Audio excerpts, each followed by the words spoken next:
എപ്പോഴും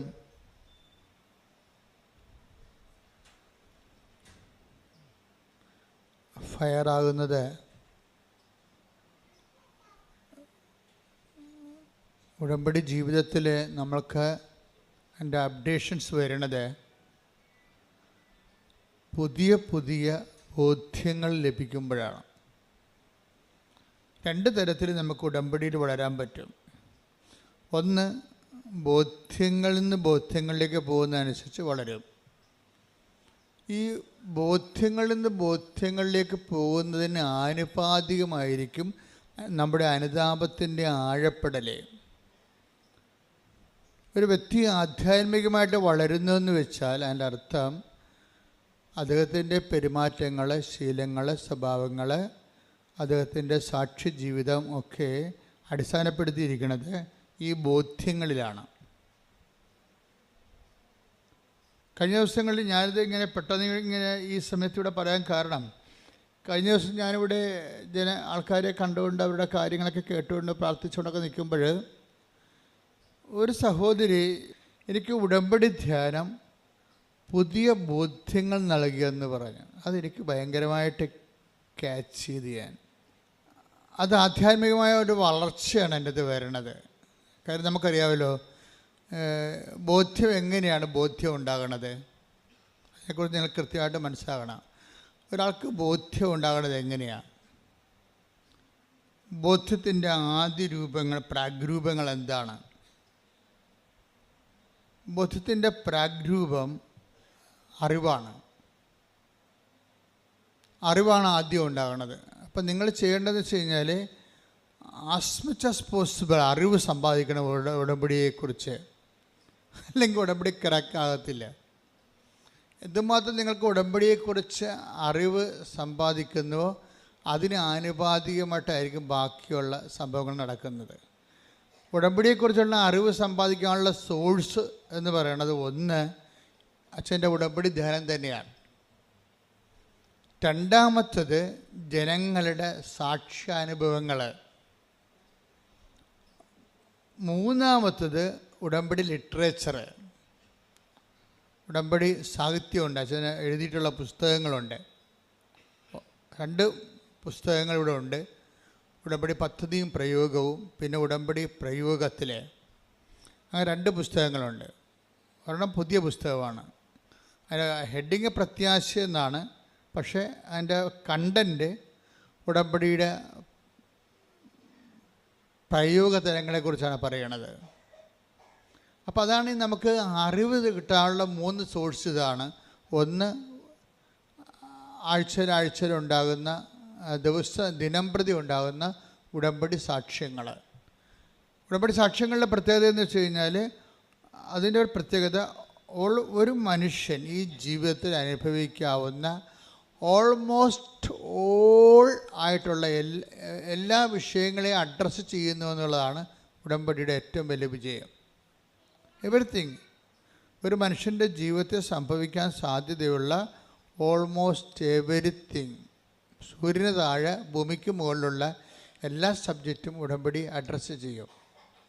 അതിങ്ങനെ സർവസ്പർശിയായി സർവകാലിക സർവജനീനമായിട്ടൊക്കെ ഒരു പ്രാർത്ഥനാ പദ്ധതി നിലവിലില്ല സഭയിൽ. ഉടമ്പടി മാത്രമേ ഉള്ളൂ. കാര്യം ഞാൻ എത്രയോ വർഷമായി ഓരോരോ ഘട്ടങ്ങളിലൂടെ വന്നാണ് ഇവിടെ ഉടമ്പടിയിൽ എത്തുമ്പോൾ. അപ്പോൾ എല്ലാത്തിൻ്റെയും പരിമിതികളെക്കുറിച്ച് എനിക്ക് നല്ല ബോധ്യങ്ങളുണ്ട്. അപ്പം അതിൻ്റെ പരിമിതികളെല്ലാം പരിഹരിച്ചുകൊണ്ടാണ് അവസാനം സഭയ്ക്ക് ദൈവം ഉടമ്പടി നൽകുന്നത്. ഉടമ്പടിയിൽ വരുമ്പോൾ സ്വാഭാവികമായത് എല്ലാവരെയും തന്നെ അഡ്രസ്സ് ചെയ്യുന്നുണ്ട്. പരിശുദ്ധരെയും പാപികളെയും ക്രൈസ്തവരെയും ക്രൈസ്തവരല്ലാത്തവരെയും മനുഷ്യൻ എന്ന ഹെഡിങ്സിൽ വരുന്ന എല്ലാ ആൾക്കാരും അവരുടെ സങ്കടങ്ങൾ, അവരുടെ നിലനിൽപ്പ്, അവരുടെ ഇന്ന് അനുഭവിക്കുന്ന പ്രതിസന്ധികളിൽ നിന്നുള്ള വിടുതലും മോചനവും എല്ലാം ഉടമ്പടിയുടെ സബ്ജക്റ്റാണ്. അപ്പോൾ ഇതിൻ്റെ നമ്മൾ എന്ത് എഴുതിയിട്ടാലും, ഇപ്പോൾ അവരെഴുതിയിടുന്ന കാര്യങ്ങളൊക്കെ ഭയങ്കര രസമായിരിക്കും. ഭയങ്കര രസം അവർ തന്നെ ആയിരിക്കും ഇതിൻ്റെ പ്രതി. ഈ ഈശോ ഉണ്ടാക്കിയതിൻ്റെ മുഴുവൻ ആണിയെന്ന് പറയുന്നത് ആ എഴുതിയിട്ട ആൾ തന്നെ ഇരിക്കും ചിലപ്പോൾ. പക്ഷെ ദൈവം അവരുടെ കരുണ കാണിക്കും. കാര്യം ഉടമ്പടിയിൽ ദൈവം അവരോട് കരുണ കാണിക്കാൻ പറ്റിയ ചേരുവകൾ ഉടമ്പടിയിലുണ്ട്. കാലാന്തരത്തിൽ ഉടമ്പടി അനുവർത്തിച്ച് വരുമ്പോൾ അവരിലേക്ക് ദൈവകൃപ ഒഴുകി വരാനുള്ള ഒത്തിരിയേറെ സാധ്യതകൾ ഉടമ്പടിയുണ്ട്. അതായത് ഈ സിംഗിൾ എഡ്ജല്ല ഈ പ്രെയർ, ഡബിൾ എഡ്ജാണ്. പിന്നെ ഇതിൻ്റെ അനുഷ്ഠാന വിധികളിലെല്ലാം വിശ്വാസ വളർച്ച വ്യക്തി കൈവരിച്ചുകൊണ്ടിരിക്കും. പക്ഷേ അത് നമ്മൾ ശ്രദ്ധിക്കേണ്ടത്, നിങ്ങൾ ഈ മതപരമായ ചടങ്ങുകൾ ഒത്തിരി ചെയ്തിട്ടുള്ള ആൾക്കാരാണ്, ക്രിസ്ത്യൻസ് ആയാലും നോൺ ക്രിസ്ത്യൻസ് ആയാലും. ഇപ്പം ചടങ്ങുകളൊക്കെ ചെയ്യണ പോലെ ഉടമ്പടി ഒരു ചടങ്ങാക്കിയാൽ വെളുക്കാൻ തേക്കണത് പാണ്ടാകാനുള്ള എല്ലാ സാധ്യതയുണ്ട്.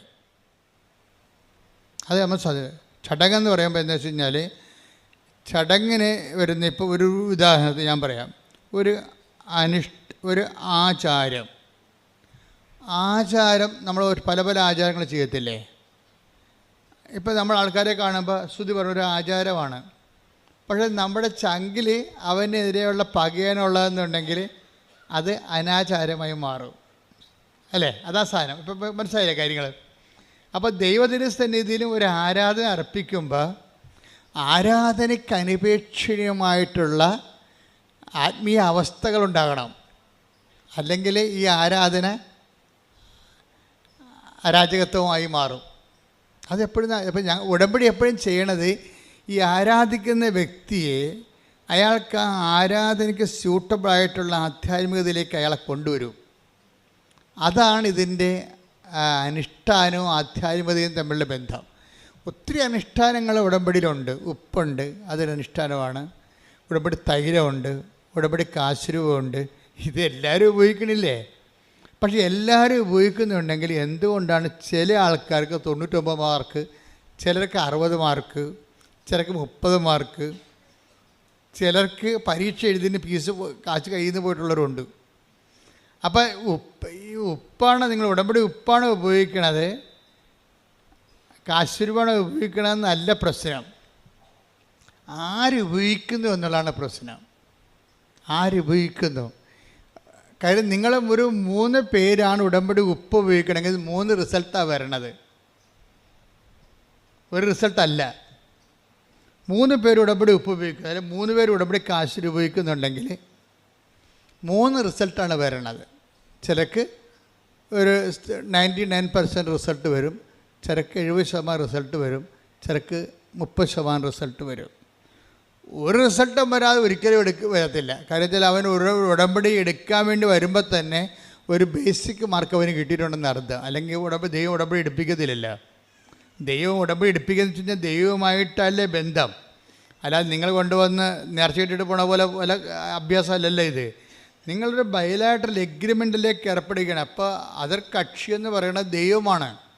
ആ ദൈവവുമായിട്ട് നിങ്ങളൊരു എഗ്രിമെൻറ്റിലേക്ക് വരികയാണ്. അപ്പോൾ അങ്ങനെ ഒരുമാതിരിപ്പെട്ട ഒരു 10 പേര് കൃപാസനത്തിൽ വന്നാൽ ആരാ ഉടമ്പടി എടുക്കണത്? 4 പേരെ ഉടമ്പടി എടുക്കത്തുള്ളൂ, 6 പേര് പോകും. നിങ്ങൾ കണ്ടിട്ടില്ലേ? പോണം കണ്ടിട്ടില്ലേ? ഞങ്ങൾക്കറിയാത്. 10 പേര് കൃപാസനം ചവിട്ടിയാൽ അതിനകത്ത് 6 പേര് അപ്പം തന്നെ പോകും, പ്രാർത്ഥിച്ചിട്ട് പോകാമെന്ന് പറയും. അല്ലെങ്കിൽ കൂടെ ഉള്ളവരെ തോണ്ടും മാന്തും, അമ്മ പോകാം അമ്മ, പിന്നെ വരാം, അടുത്ത ദിവസം വരാമെന്ന് പറയും. അവർക്ക് കാര്യത്തിൽ അവർ കോൺഫോറായിട്ടില്ല ഉടമ്പടിയിലേക്ക്. പക്ഷെ അമ്മയെ ദൈവം വിളിച്ചിട്ടുണ്ട്. അപ്പോൾ അമ്മ പറയും, നീ പോയി കാറിൽ ഉറങ്ങ്, ഞാനിത് എടുത്തിട്ട് വരട്ടെ എന്ന് പറയും. കാര്യം എന്താ? മകനെ അല്ലെങ്കിൽ മകൾക്ക് ഉടമ്പടിയെ വിളിച്ചിട്ടില്ല. കാര്യം ഉടമ്പടി എന്ന് പറയുന്നത് ദൈവമായിട്ടുള്ള ബയലാറ്ററൽ എഗ്രിമെൻ്റാണ്. ആ എഗ്രിമെൻറ്റ് ദൈവം സമ്മതിക്കണ്ടേ? ഇപ്പോഴൊരു മൊബൈൽ പ്രാന്തിയാണെങ്കിൽ ദൈവം സമ്മതിക്കുമോ? സമ്മതിക്കത്തില്ല. കാര്യം ഈ പണ്ടാരമായിട്ട് ഉടമ്പടി ചെയ്തിട്ട് ദൈവത്തിന് എന്ത് കിട്ടാനാ? അപ്പോൾ ഈ സാധനത്തിന് അപ്പം പെരുക്കം വന്നിട്ട് ആ സാധനം അപ്പം തന്നെ 4 കാലം വീണ് ഓടും, കാലും പറത്തിക്കൊണ്ട് ഓടിക്കളയും. പക്ഷേ ഈ സാധനം പിന്നെ തിരിച്ചു വരും.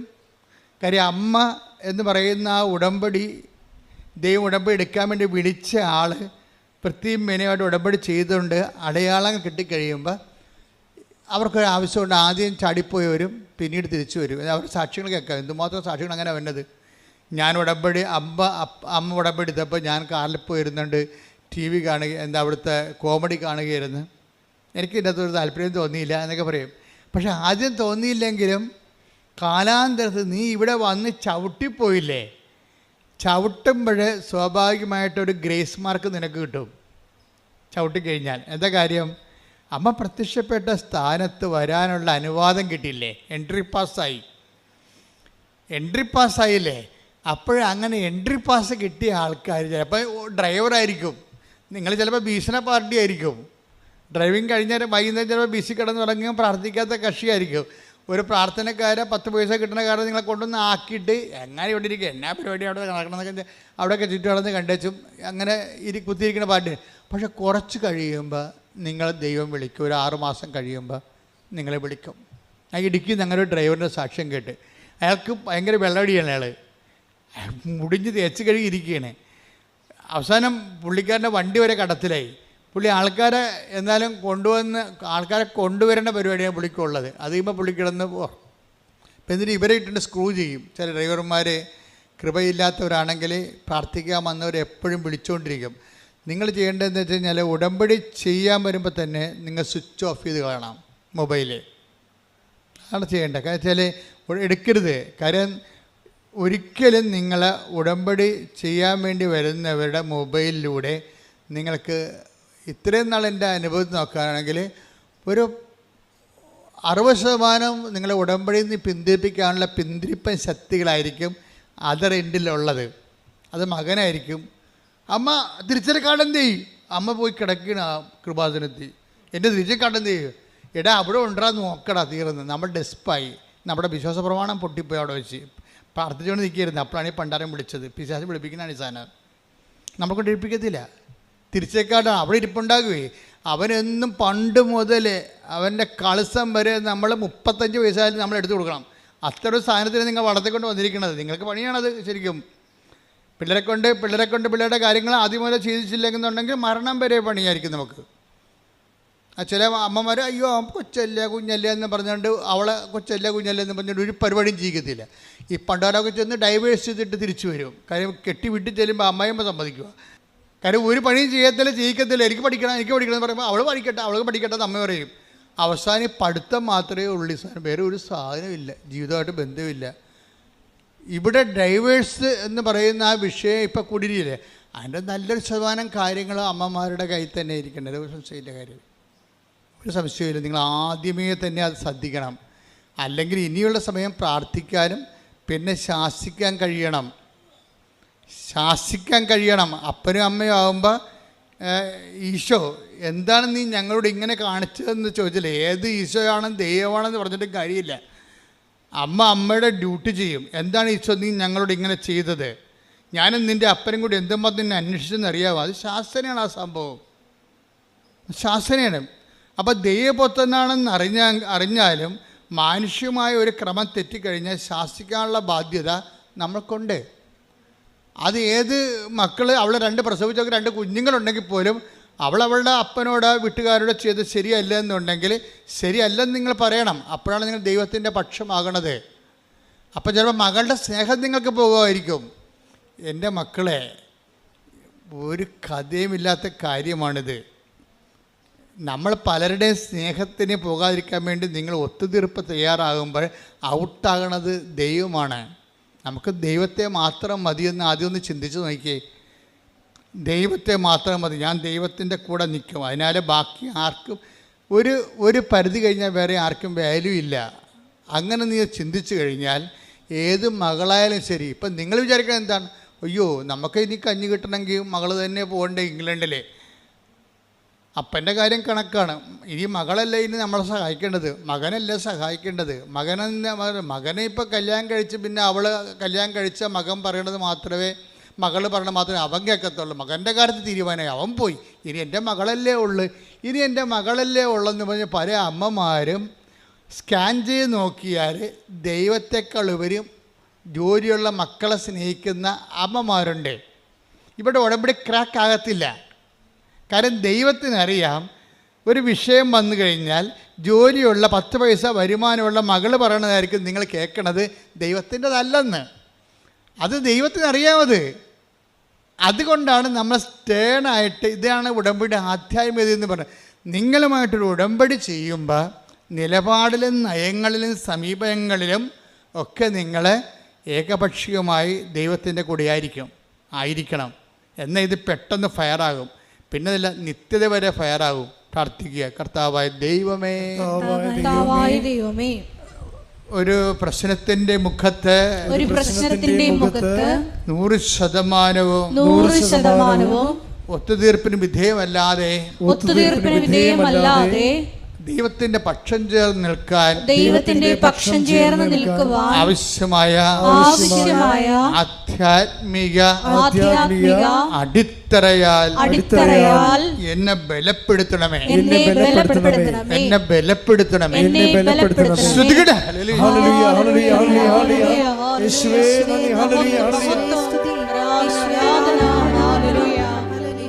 ഇപ്പൊ ഫസ്റ്റ് ബോധ്യം ഞങ്ങൾക്ക് കൈമാറി തന്നു. എന്താണ് കാര്യം? ഒത്തുതീർപ്പിന് വിധേയമാകാത്ത നിലപാടുകൾ ദൈവബന്ധത്തിൽ നീ ഉടമ്പടി എടുത്തു കഴിയുമ്പോൾ പിന്നെ എന്താണ്? ഒത്തുതീർപ്പിന് മകളുടെ ശമ്പളവും നമുക്ക് നാളെ നക്കാപ്പിച്ച 10 ദിവസം കിട്ടുന്ന വരുമാനം അടഞ്ഞു പോയെന്ന് കണ്ടു കഴിഞ്ഞാലും ദൈവമായിട്ട് റിലേഷനിൽ ഒത്തുതീർപ്പിന് വിധേയമാകാത്ത നിലപാടുകൾ, അതാണൊരു ബോധ്യമെന്ന് പറയണത്. അപ്പോൾ ദൈവം പിന്നെ നമ്മുടെ മുഴുവൻ ഉത്തരവാദിത്തങ്ങൾ ദൈവം നോക്കേണ്ടതാണ്, നോക്കാൻ ബാധ്യസ്ഥമായി തീരും. കാര്യം നമ്മൾ നിലപാടെടുത്തിരിക്കുകയാണ്. അപ്പോൾ റിസ്ക് എപ്പോഴും ദൈവത്തിൻ്റെ കയ്യിലായി സംഭവം. ഇനിയിപ്പോൾ ദൈവം കൈവിടാൻ കുഴപ്പമില്ല, എൻ്റെ മകളുടെ ശമ്പളം ഉണ്ടല്ലോ. നമ്മൾ പല ആൾക്കാരോടും ഒത്തുതീർക്കണത് അവരുടെ സാമ്പത്തിക സ്രോതസ് നോക്കിയിട്ടാണ് ഒത്തുതീർപ്പിന് തയ്യാറാണ്. അവരുടെ സാമ്പത്തിക സ്രോതസ് നോക്കിയിട്ട് ഒത്തുതീർപ്പിന് തയ്യാറാണത്. ഏത് സമയത്ത് ഈ സാധനത്തെ കട്ട് ചെയ്യുമെന്ന് അവർക്ക് മനസ്സിലാകണം. നിങ്ങളെ സഹായിക്കുന്നവരും നിങ്ങളെ സന്ധിക്കുന്നവർക്കും നിങ്ങളുടെ നിലപാടിനെക്കുറിച്ച് ധാരണയുണ്ടാകണം. എന്താണ്? ദൈവത്തിൻ്റെ വഴികളിൽ നിന്നല്ലെങ്കിൽ ഈ സാധനം കട്ടാകാൻ സാധ്യതയുണ്ടെന്ന് പറഞ്ഞു. അപ്പോഴത്തെ എന്താ വെച്ചാൽ നമ്മുടെ ഉദ്ദേശം എന്താണ്? ദൈവത്തെ പഠിപ്പിക്കുക എന്ന ഉദ്ദേശം. അവരെല്ലാവരും ദൈവത്താൽ പഠിപ്പിക്കപ്പെടുന്ന പോലെ തന്നെയാണ് ദൈവത്തെ പഠിപ്പിക്കുക എന്നുള്ള ഒരു ഉത്തരവാദിത്വം നമുക്കുണ്ട്. എന്താ കാര്യം? നമ്മളുടെ നിലപാടിനെക്കുറിച്ച് ദൈവത്തിനൊരു ധാരണ കൊടുക്കണം. എൻ്റെ നിലപാട് ഇതായിരിക്കും, സുവിശേഷ വിഹിതമായ ഞാൻ ആ നിലപാടെടുക്കത്തുള്ളൂ. അത്ര കൊലകൊമ്പനായാലും ശരി, എൻ്റെ നിലപാട് ഇതായിരിക്കും. എൻ്റെ കഴിവനുസരിച്ച് ഞാൻ അതിൻ്റെ കൂടെ നിൽക്കുകയും ചെയ്യും. നമ്മുടെ കഴിവപ്പെടാത്ത കാര്യങ്ങളുണ്ട്, അത് നമുക്കൊന്നും ചെയ്യാൻ പറ്റത്തില്ല. ദൈവത്തിന് പറയണം, എൻ്റെ ദൈവമേ, എന്റെ കഴിവനുസരിച്ച് എന്റെ നിലപാടിൽ ഉറച്ചു നിൽക്കാൻ നിന്നെ അതിലെ ഒന്നാം സ്ഥാനത്ത്. ഇവിടെയാണ് വിഷയം. പ്രൈമറി റെഫറൻസ് വരണം. ദൈവത്തിന് പ്രൈമറി റെഫറൻസ്. ഉടമ്പടി എന്ന് പറയുന്ന ഒരു ജീവിതമാണ്. അവിടെ കിട്ടേണ്ട രണ്ടാമത്തെ ബോധ്യം എന്ന് പറയുന്നത് പ്രൈമറി റെഫറൻസ് ദൈവത്തിന് വരണം. ഫസ്റ്റ് റെഫറൻസ്, നമ്മുടെ ഫസ്റ്റ് റെഫറൻസ് ദൈവത്തിന് വരണം. ഈശോ എപ്പോഴും പറയും, നിങ്ങൾ പ്രലോഭനം ഉണ്ടാവേണ്ടതാണ്, പക്ഷേ ഉണ്ടാവാതിരിക്കണം നല്ലത്. കർത്താവ് ആ കാര്യത്തിലൊരു അംബിഗ്യസ് ആണ്. എന്നുവെച്ചാൽ സിറ്റുവേഷനിലാണ് അങ്ങനെ പറയണത്. ടെംപ്റ്റേഷനെ കുറിച്ച് പറയണത് സിറ്റുവേഷനിലാണ്. എന്ന് വെച്ചാൽ പ്രലോഭനം ഉണ്ടാകാതിരിക്കുന്നതാണ് നല്ലത്. കാര്യം ഉണ്ടായാൽ നിങ്ങൾ വീണ് പോകുമെന്ന് എനിക്ക് ഉറപ്പാണ്. പക്ഷേ പ്രലോഭനം ഉണ്ടാവും. അപ്പോൾ ഇതാണ് എൻ്റെ ഈ ടെംപ്റ്റേഷൻ. ഇപ്പം പ്രൈമറി റെലംസിൽ പ്രാഥമികമായിട്ടുള്ള ബന്ധത്തിൽ ദൈവത്തിന് ഒന്നാം സ്ഥാനമാണെങ്കിലും പ്രലോഭനം ഉണ്ടാവും. ഇതിനെതിരെ ഒരു പ്രലോഭനം ഉണ്ടാവാതിരിക്കുന്ന ഒരു സാഹചര്യം ഈശോ പ്രീസപ്പോസ് ചെയ്യുന്നുണ്ട്. എന്ന് വെച്ച് കഴിഞ്ഞാൽ നമ്മൾക്ക് ഒരു ഇഷ്യൂ ഫേസ് ചെയ്യേണ്ട ആവശ്യമില്ലാത്ത സാഹചര്യം വരിക. ഇപ്പം നമ്മളെ ദൈവം തോൽപ്പിക്കാൻ ഉദ്ദേശിക്കുമ്പോഴാണ് നമ്മൾ തോൽപ്പിച്ച് കഴിയുമ്പോൾ ദൈവവും നമ്മളും തമ്മിലൊരു കമ്മ്യൂണിക്കേഷൻ ഗ്യാപ്പ് ഉണ്ടാവും. ഈ കമ്മ്യൂണിക്കേഷൻ ഗ്യാപ്പ് ചില ആൾക്കാരുടെ കയ്യിലിരിപ്പ് കൊണ്ട് ദൈവം മനഃപൂർവ്വം ഇഷ്യൂസ് ക്രിയേറ്റ് ചെയ്യും. എന്ന് വെച്ചാൽ ആ ക്രിയേഷനിൽ ഇവർ ദൈവത്തിൽ നിന്ന് ഇപ്പം നിരക്കാത്ത തീരുമാനം എടുക്കാൻ സമ്മർദ്ദത്തിലാകും. അതിനാണ് പ്രലോഭനം ഉണ്ടാവുമെന്ന്, അതായത് പ്രലോഭനം ഉണ്ടാവാതിരിക്കുന്ന നല്ലതെന്ന് പറഞ്ഞാൽ ഉണ്ടായാൽ വീണ് പോകാൻ സാധ്യതയുണ്ട്. ഇതിനൊരു സേഫ് സോണുണ്ട്. നിങ്ങൾക്കറിയാമല്ലോ, ഒരു ടൈം കഴിഞ്ഞാൽ നമ്മുടെ ഉപഗ്രഹങ്ങളൊക്കെ നമ്മൾ വിക്ഷേപിക്കത്തില്ലേ, അപ്പോൾ അതിൻ്റെ അറ്റ്മോസ്ഫിയർ കഴിഞ്ഞാൽ പിന്നെ അത് ലൈറ്റ് വെയിറ്റ് ആയിട്ടിരിക്കും. അതുവരെ നമ്മൾ റോക്കറ്റ് കത്തിച്ചുകൊണ്ടേ ഇരിക്കണം. ഓരോരോ തിന്മകളും ഓരോരോ തിന്മകളും പാപത്തിനെതിരെയുള്ള പോരാട്ടങ്ങൾ നടത്തിക്കൊണ്ടിരിക്കണം. ഇനി ഒരു ടൈം കഴിയുമ്പോൾ നല്ല പോരാട്ടക്കാരിയാണ് നീയെങ്കിൽ ദൈവം നിൻ്റെ സത്യസന്ധത കണക്കിലെടുത്തിട്ട് ഒരു ടൈം കഴിയുമ്പോൾ നിന്നെ ഇതിൽ നിന്ന് റിലീവ്ഡ് ആക്കും. അപ്പം നീ ലൈറ്റ് വെയിറ്റ് ആകും. അപ്പം നിനക്ക് ഇഷ്യൂ നിൻ്റെ മുമ്പിൽ കൊണ്ടുവരത്തില്ല. കാര്യം കൊണ്ടുവരാതെ നീ സേഫ് സോണിൽ കൊണ്ടുപോകും. ഇതിനകത്ത് ആധ്യാത്മിക ജീവിതത്തിൽ ഒരു സേഫ് സോണുണ്ട്. അതാണ് ഈശോ പറയണത്. ഉണ്ടാവാതിരിക്കുന്ന നല്ലതെന്ന് പറയണത് ഉണ്ടാവാതിരിക്കാനുള്ള സാധ്യതയുണ്ട് അവിടെ. അപ്പം നിനക്ക് കുമ്പസാരിക്കാൻ വരുമ്പോൾ നിനക്ക് പ്രത്യേകിച്ച് പാപങ്ങളൊന്നും കാണത്തില്ല. എന്താ കാര്യം? നിൻ്റെ ദൈവം ആ മേഖലയിൽ ടെസ്റ്റിംഗ് ടൈം കഴിഞ്ഞു. ഇനി ടെസ്റ്റിംഗ് ടൈം പലപ്പോഴും ടെസ്റ്റിങ് ടെസ്റ്റ് മസ്റ്റാണ്. അതായത് എപ്പോഴും അധ്യായ വളർച്ചയ്ക്ക് എപ്പോഴും ടെസ്റ്റ് തരും. മിക്കവാറും ഈ പ്രൈമറി സ്കൂളിൽ വെച്ച് തന്നെ ആൾക്കാർ തോറ്റിട്ട് പഠനം നിർത്തുകയാണ് പതിവ്. അങ്ങനെയാണ്. 90 ആൾക്കാരുണ്ടെങ്കിൽ തന്നെ ആദ്യത്തെ കാലത്ത് തന്നെ കാര്യം ഇവൻ ബേസിക്കായിട്ട് ശരിയല്ല, ലോകത്താനാണെന്ന് കണ്ടു കഴിഞ്ഞാൽ ടെസ്റ്റ് ചെയ്യും. ഒരു തരത്തിൽ പിന്നെ അതായത് ഗ്രാവിറ്റിയുള്ള ടെസ്റ്റ് നൽകിയിട്ട് ഇയാളെ പൂർണ്ണമായിട്ട് ഔട്ടായി കളയും. പിന്നെ ഇയാളുമായിട്ട് കമ്പനീസ് ഇല്ല. ദൈവമായിട്ട് മുന്നോട്ട് പോകണമെങ്കിൽ എപ്പോഴും നമ്മൾ ശ്രദ്ധിക്കേണ്ടത് ഒരു നിരന്തര അനുതാപത്തിൻ്റെ ഒരു മേഖലയിലേക്ക് നമ്മൾ പ്രവേശിക്കണം. അനുതാപം എന്ന് പറഞ്ഞാൽ ഇപ്പോൾ നിങ്ങറിയല്ല ഉടമ്പടിയിൽ കിട്ടേണ്ട മൂന്നാമത്തെ ബോധ്യം എന്ന് പറയുന്നത് നിരന്തര അനുതാപമാണ്. നിരന്തര അനുതാപം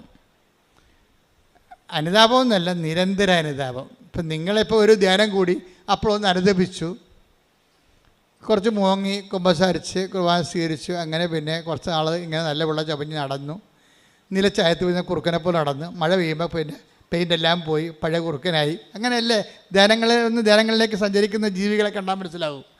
ആദ്യം ഒരു ധ്യാനം കൂടി നല്ല നിലച്ചായത്തിൽ പെയിൻറ്റ് വീണ പോലെ നല്ല കുറുക്കനായി. അപ്പോൾ ആൾക്കാരെ കാണുമ്പോൾ ശ്രുതി പറയും ബ്രദറാണ് സിസ്റ്ററാണെന്നൊക്കെ ശ്രുതി പറയും.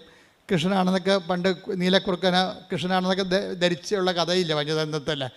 പക്ഷെ മഴ പെയ്ത് കഴിയുമ്പോൾ ഇഷ്യൂ ഉണ്ടായി കഴിയുമ്പോൾ പെയിൻറ്റ് പോകും. എന്ന് പറഞ്ഞാൽ ഒരു ഉദാഹരണം ഞാൻ പറയാം. ഒരു ദിവസം ഇവിടെ പ്രസംഗിച്ചുകൊണ്ടിരിക്കുന്ന ഒരു ബ്രദർ അടിപൊളി പ്രസംഗം കഴിഞ്ഞപ്പോൾ എൻ്റെ അടുത്ത് വന്ന് അതിൻ്റെ പ്രസംഗത്തിൻ്റെ കൂലിയൊക്കെ വാങ്ങിച്ചുകൊണ്ട് പുള്ളി പോയി. ആശ്രയിച്ചു, അച്ഛാ ഒന്ന് ബ്ലസ് ചെയ്യണം, ഞാനൊരു കാര്യത്തിന് പോവുകയാണ്. അപ്പോൾ ഞാനോർത്ത് വല്ലയിടത്തും പ്രാർത്ഥിക്കാൻ പോവുകയാണ്. അല്ല, പിന്നീട് അറിഞ്ഞത് പുള്ളിയുടെ മകളെ കെട്ടിച്ചിട്ട് വീട്ടിൽ ഭയങ്കര പ്രശ്നം. എന്ന് വെച്ച് കഴിഞ്ഞാൽ അവൾക്ക് കൊടുക്കാമെന്ന് പറഞ്ഞ കാശ് മുഴുവൻ കൊടുത്തിട്ടില്ല. ഈ ബ്രദർ കൊടുത്തിട്ടില്ല. കൊടുക്കാതിരുന്നതിൻ്റെ കാരണം വെച്ച് കഴിഞ്ഞാൽ ഇത് വെച്ചുകൊണ്ട് തന്നെ പൈസ പറഞ്ഞ് ചേർത്ത ഷെയർ എല്ലാം കൊടുക്കാതെ വിടുന്നതിൻ്റെ ഉദ്ദേശം ഇവിടെ ഉള്ളിലൊരു രഹസ്യ അജണ്ട ഉണ്ട്. കാര്യം കുറച്ച് കഴിയുമ്പോൾ ഇവൾ പ്രസവിക്കാൻ വേണ്ടി വരുമ്പോൾ അപ്പോൾ കാശ് വേണ്ടേ? അപ്പോൾ അവൾക്ക് കൊടുക്കാനുള്ള കാശ് പ്രസവരക്ഷയും കൊച്ചിൻ്റെ ജാനസ്ഥാനവും എല്ലാം കൂടി എടുത്തിട്ട് മുടക്കാൻ വേണ്ടി അവർ സാമ്പത്തികമായ കളിയാണ് ശരിക്കും പറഞ്ഞാൽ. എന്നാലും പിന്നെ ബാക്കി പൈസ കൊടുക്കാറുണ്ട്. അപ്പം മുറുമുറുപ്പ് ഇടയ്ക്ക് കെട്ടിച്ച് വിട്ട വീട്ടിൽ എപ്പോഴും മുറുമുറുപ്പുണ്ടാവും. ബദറാണ് അച്ഛനൊരു കാര്യമൊന്നുമില്ല. പാപത്തിൻ്റെ സാഹചര്യങ്ങളെ ഇവർ ആധ്യാത്മിക ജീവിതം ഒന്ന്, പ്രായോഗിക അനുദിന ജീവിതം വേറെ, രണ്ടായിട്ട് വരും. അങ്ങനെ അത് നിങ്ങൾ ഉടമ്പടിക്കാർ ശ്രദ്ധിക്കണം. ഈ കയ്യാങ്കളികളെല്ലാം ദൈവം വളരെ കൃത്യമായിട്ട് വാച്ച് ചെയ്തുകൊണ്ടിരിക്കുകയാണ്. ഇയാൾ എന്താണ് പൈസ സ്ത്രീധനം കുറച്ചാണ് കൊടുത്തിരിക്കണത്. അതുകൊണ്ട് അവിടെ ഇഷ്യൂ ഉണ്ട്. അവിടെ ഇഷ്യൂ ഉണ്ടാകുമ്പോൾ ഇയാളുടെ ഉദ്ദേശം എന്താണ്? കുറച്ച് കഴിയുമ്പോൾ ഒന്ന് പ്രസവിച്ച് കഴിയുമ്പോൾ നാട്ടുകാരുടെ മുമ്പിൽ പ്രസവിച്ച് കൊച്ചിനെ കെട്ടിച്ചില്ലെന്ന് ചോദിച്ചാൽ വായടച്ച് കെട്ടിച്ച് അവൾ പ്രസവിച്ച് തീർന്ന്. അപ്പോൾ അപ്പനും അമ്മയും കൂടി തന്ത്രപൂർവ്വം മകളെ കെട്ടിക്കുകയും ചെയ്യും, മകളെ പ്രസവിപ്പിക്കുകയും ചെയ്യും, നാട്ടുകാരുടെ മുമ്പിൽ നല്ല പിള്ള ചവയും ചെയ്യും. എന്നിട്ട് പൈസ മൊത്തം അവിടെ കൊടുത്തിട്ടില്ല. അത് കാരണം അവിടുന്ന് ഇഷ്യൂ. എന്തിനാണ് കൊടുക്കാത്തതിൻ്റെ കാരണം എന്താണ്? ഇന്നലെ നാളെ ഇടിയുണ്ടാക്കി അവളെ ഇവിടെ തള്ളി പുറത്താക്കുമെന്നറിയാം. അവർ തള്ളി പുറത്താക്കാനാണ് അവർ ആഗ്രഹിക്കണത്. എന്തിനാണ്? ഇവിടെ കൊണ്ടുവന്ന് എടുത്തിട്ട് വേല എടുപ്പിച്ച് തിന്നണം. അതാ പ്രശ്നം. അപ്പോൾ ഈ ആൾക്കാർ ഉടമ്പടി എടുത്തുള്ള അവസ്ഥ എന്തായിരിക്കും? ഇത് ഒറ്റടക്കം പോകത്തില്ല. ഞാനുള്ള കാര്യം പറയുകയാണ്. അപ്പം മനസ്സിൽ എന്താണ്? അതുകൊണ്ടാണ് ഈശോ ചോദിക്കുന്നത്, വാട്ട് സ്പിരിറ്റ് ലീഡ്സ് യു. ഉടമ്പടി അഡ്രസ്സ് ചെയ്യണ പാപത്തെ അല്ല, ഉടമ്പടി അഡ്രസ്സ് ചെയ്യണത് അനുതാപത്തെയാണ്. അനുതാപം ബേസിക്കായിട്ട് അനുദിന അപ്പവും നിത്യജീവനുമായിട്ട് ബന്ധപ്പെട്ടതാണ്. അനുതാപം എന്ന് പറയുമ്പോൾ നിങ്ങൾ ഈ ഭൂമിയിൽ അനുതപിച്ച് ദൈവത്തിന് എന്ത് കിട്ടാനാണ്? അനുതാപത്തിന് എപ്പോഴും ഒരു ഇറ്റേണൽ ലൈഫായിട്ടൊരു കണക്ഷനുണ്ട് അനുതാപത്തിന്. അനുതാപം ആവശ്യമുള്ള ആൾക്കാരെക്കുറിച്ച് എന്തിനാണ് ഈശോ അങ്ങനെ പറയണത്? അപ്പോൾ എന്തിനാണ് അനുദപിക്കണത്? ശരിക്കും പറഞ്ഞാൽ അനുദപിക്കണത് നിത്യജീവനിലേക്കുള്ള യാത്രയുടെ ഒരു പ്രീ റെക്വിസിറ്റായിട്ടാണ് റിപ്പൻഡൻസ് വരണത്. എന്ന് വെച്ച് കഴിഞ്ഞാൽ നമുക്ക് നിത്യജീവനിലേക്കുള്ള ദൈവത്തിലേക്കുള്ള യാത്രയുടെ ഒരു മുൻ ആവശ്യമായിട്ടാണ് അനുതാപം. അല്ലാതെ നിങ്ങൾക്ക് IELTS പാസ്സാകാനല്ല അനുതാപം. ഇവിടെ പല ആൾക്കാരും അനുദപിക്കുന്നുണ്ടേ. അപ്പോൾ അത് പാകിസ്ഥാൻ്റെ വെടിനിർത്തൽ പോലെ ആവുമെന്നേ ഉള്ളൂ. എന്ന് വെച്ചാൽ തൽക്കാലം ഒരു സംഭവം വീട് വെച്ചു, അനുതാപം തീർന്നു, പിന്നെ പഴയ പണ്ടാരമായി മാറും. ആ വീട്ടിൽ ഒരുമാതിരിപ്പെട്ടവർ ആരും കിടത്തി പുറപ്പിക്കത്തില്ല. പണ്ട് വിരുന്നുകാരെങ്കിലും വരുമായിരുന്നു. വീട്ടുകാർ ചിലപ്പോൾ അവരുടെ കുടുംബത്തിലുള്ളവർ തന്നെ ഇത്തിരി പൈസ കുറവ് ആൾക്കാരില്ലേ, പണ്ട് ഇവരെല്ലാം കൂടി ഒരുമിച്ച് നിന്നൊക്കെ ജീവിച്ചൊക്കെ ഒരുമിച്ച് മുറിക്കിടന്ന് ഉറങ്ങിയതാണ്. ഇപ്പോൾ ഇവർക്ക് കൊട്ടാരം പോലെ ഒരു 5-8 മുറി വീട് വെച്ചിരിക്കുകയാണ്. ഇപ്പോഴെന്താണ്, അവിടെ സ്റ്റാറ്റസ് ചേഞ്ച് ചെയ്ത് ഇപ്പം അതിനേക്കാൾ താഴ്ന്ന നിലവാരത്തിൽ ജീവിക്കുന്നവർക്ക് ഇവർക്ക് പുച്ഛമാണ്. എന്നിട്ട് ഈ പണ്ടാര ഉടമ്പടിയാണെന്ന് പറഞ്ഞ് സാക്ഷ്യം പറഞ്ഞ് നടക്കുകയാണ്. ഇതാണ് പ്രശ്നം. ഈ നിലപാടത്തിലൊരു പ്രശ്നമുണ്ട്. നിങ്ങളിപ്പോൾ ഉടമ്പടി എടുത്തു, നിങ്ങൾ ഭവനം പഴിച്ചു, ആ ഭവനത്തിൽ പണ്ട് കയറ്റിയവരെ നിങ്ങളിപ്പോൾ കയറ്റണില്ല. ആ ഭവനത്തിൻ്റെ അപ്പൂപ്പൻ്റെ അവസ്ഥ എന്താണ്? ചാർത്തിലേക്ക് കൊണ്ടുപോയിട്ടിരിക്കുകയാണ്. ഞങ്ങൾക്ക് ഉടുക്കത്തെ കൊടുക്കാനൊക്കെ ചെല്ലുമ്പോൾ ഞരങ്ങിയും മുളിയും ആ പാവപ്പെട്ടവൻ ചാർത്തിൽ കിടക്കണം കാണാം. അടുക്കള ഇപ്പുറത്ത്, ചാർത്ത് പുറകിൽ, അവിടെ കട്ടിൽ വിട്ട് അങ്ങനെ തൂറിയും മുള്ളിയും കിടക്കും, മണവുമായിരിക്കും. അച്ഛൻ വന്നെന്ന് കേൾക്കുമ്പോൾ ഈ അച്ഛൻ എന്താ ഇപ്പം കെട്ടിയെടുത്ത് കണ്ട് വരുന്നത്? വല്ല കാര്യമുണ്ട്?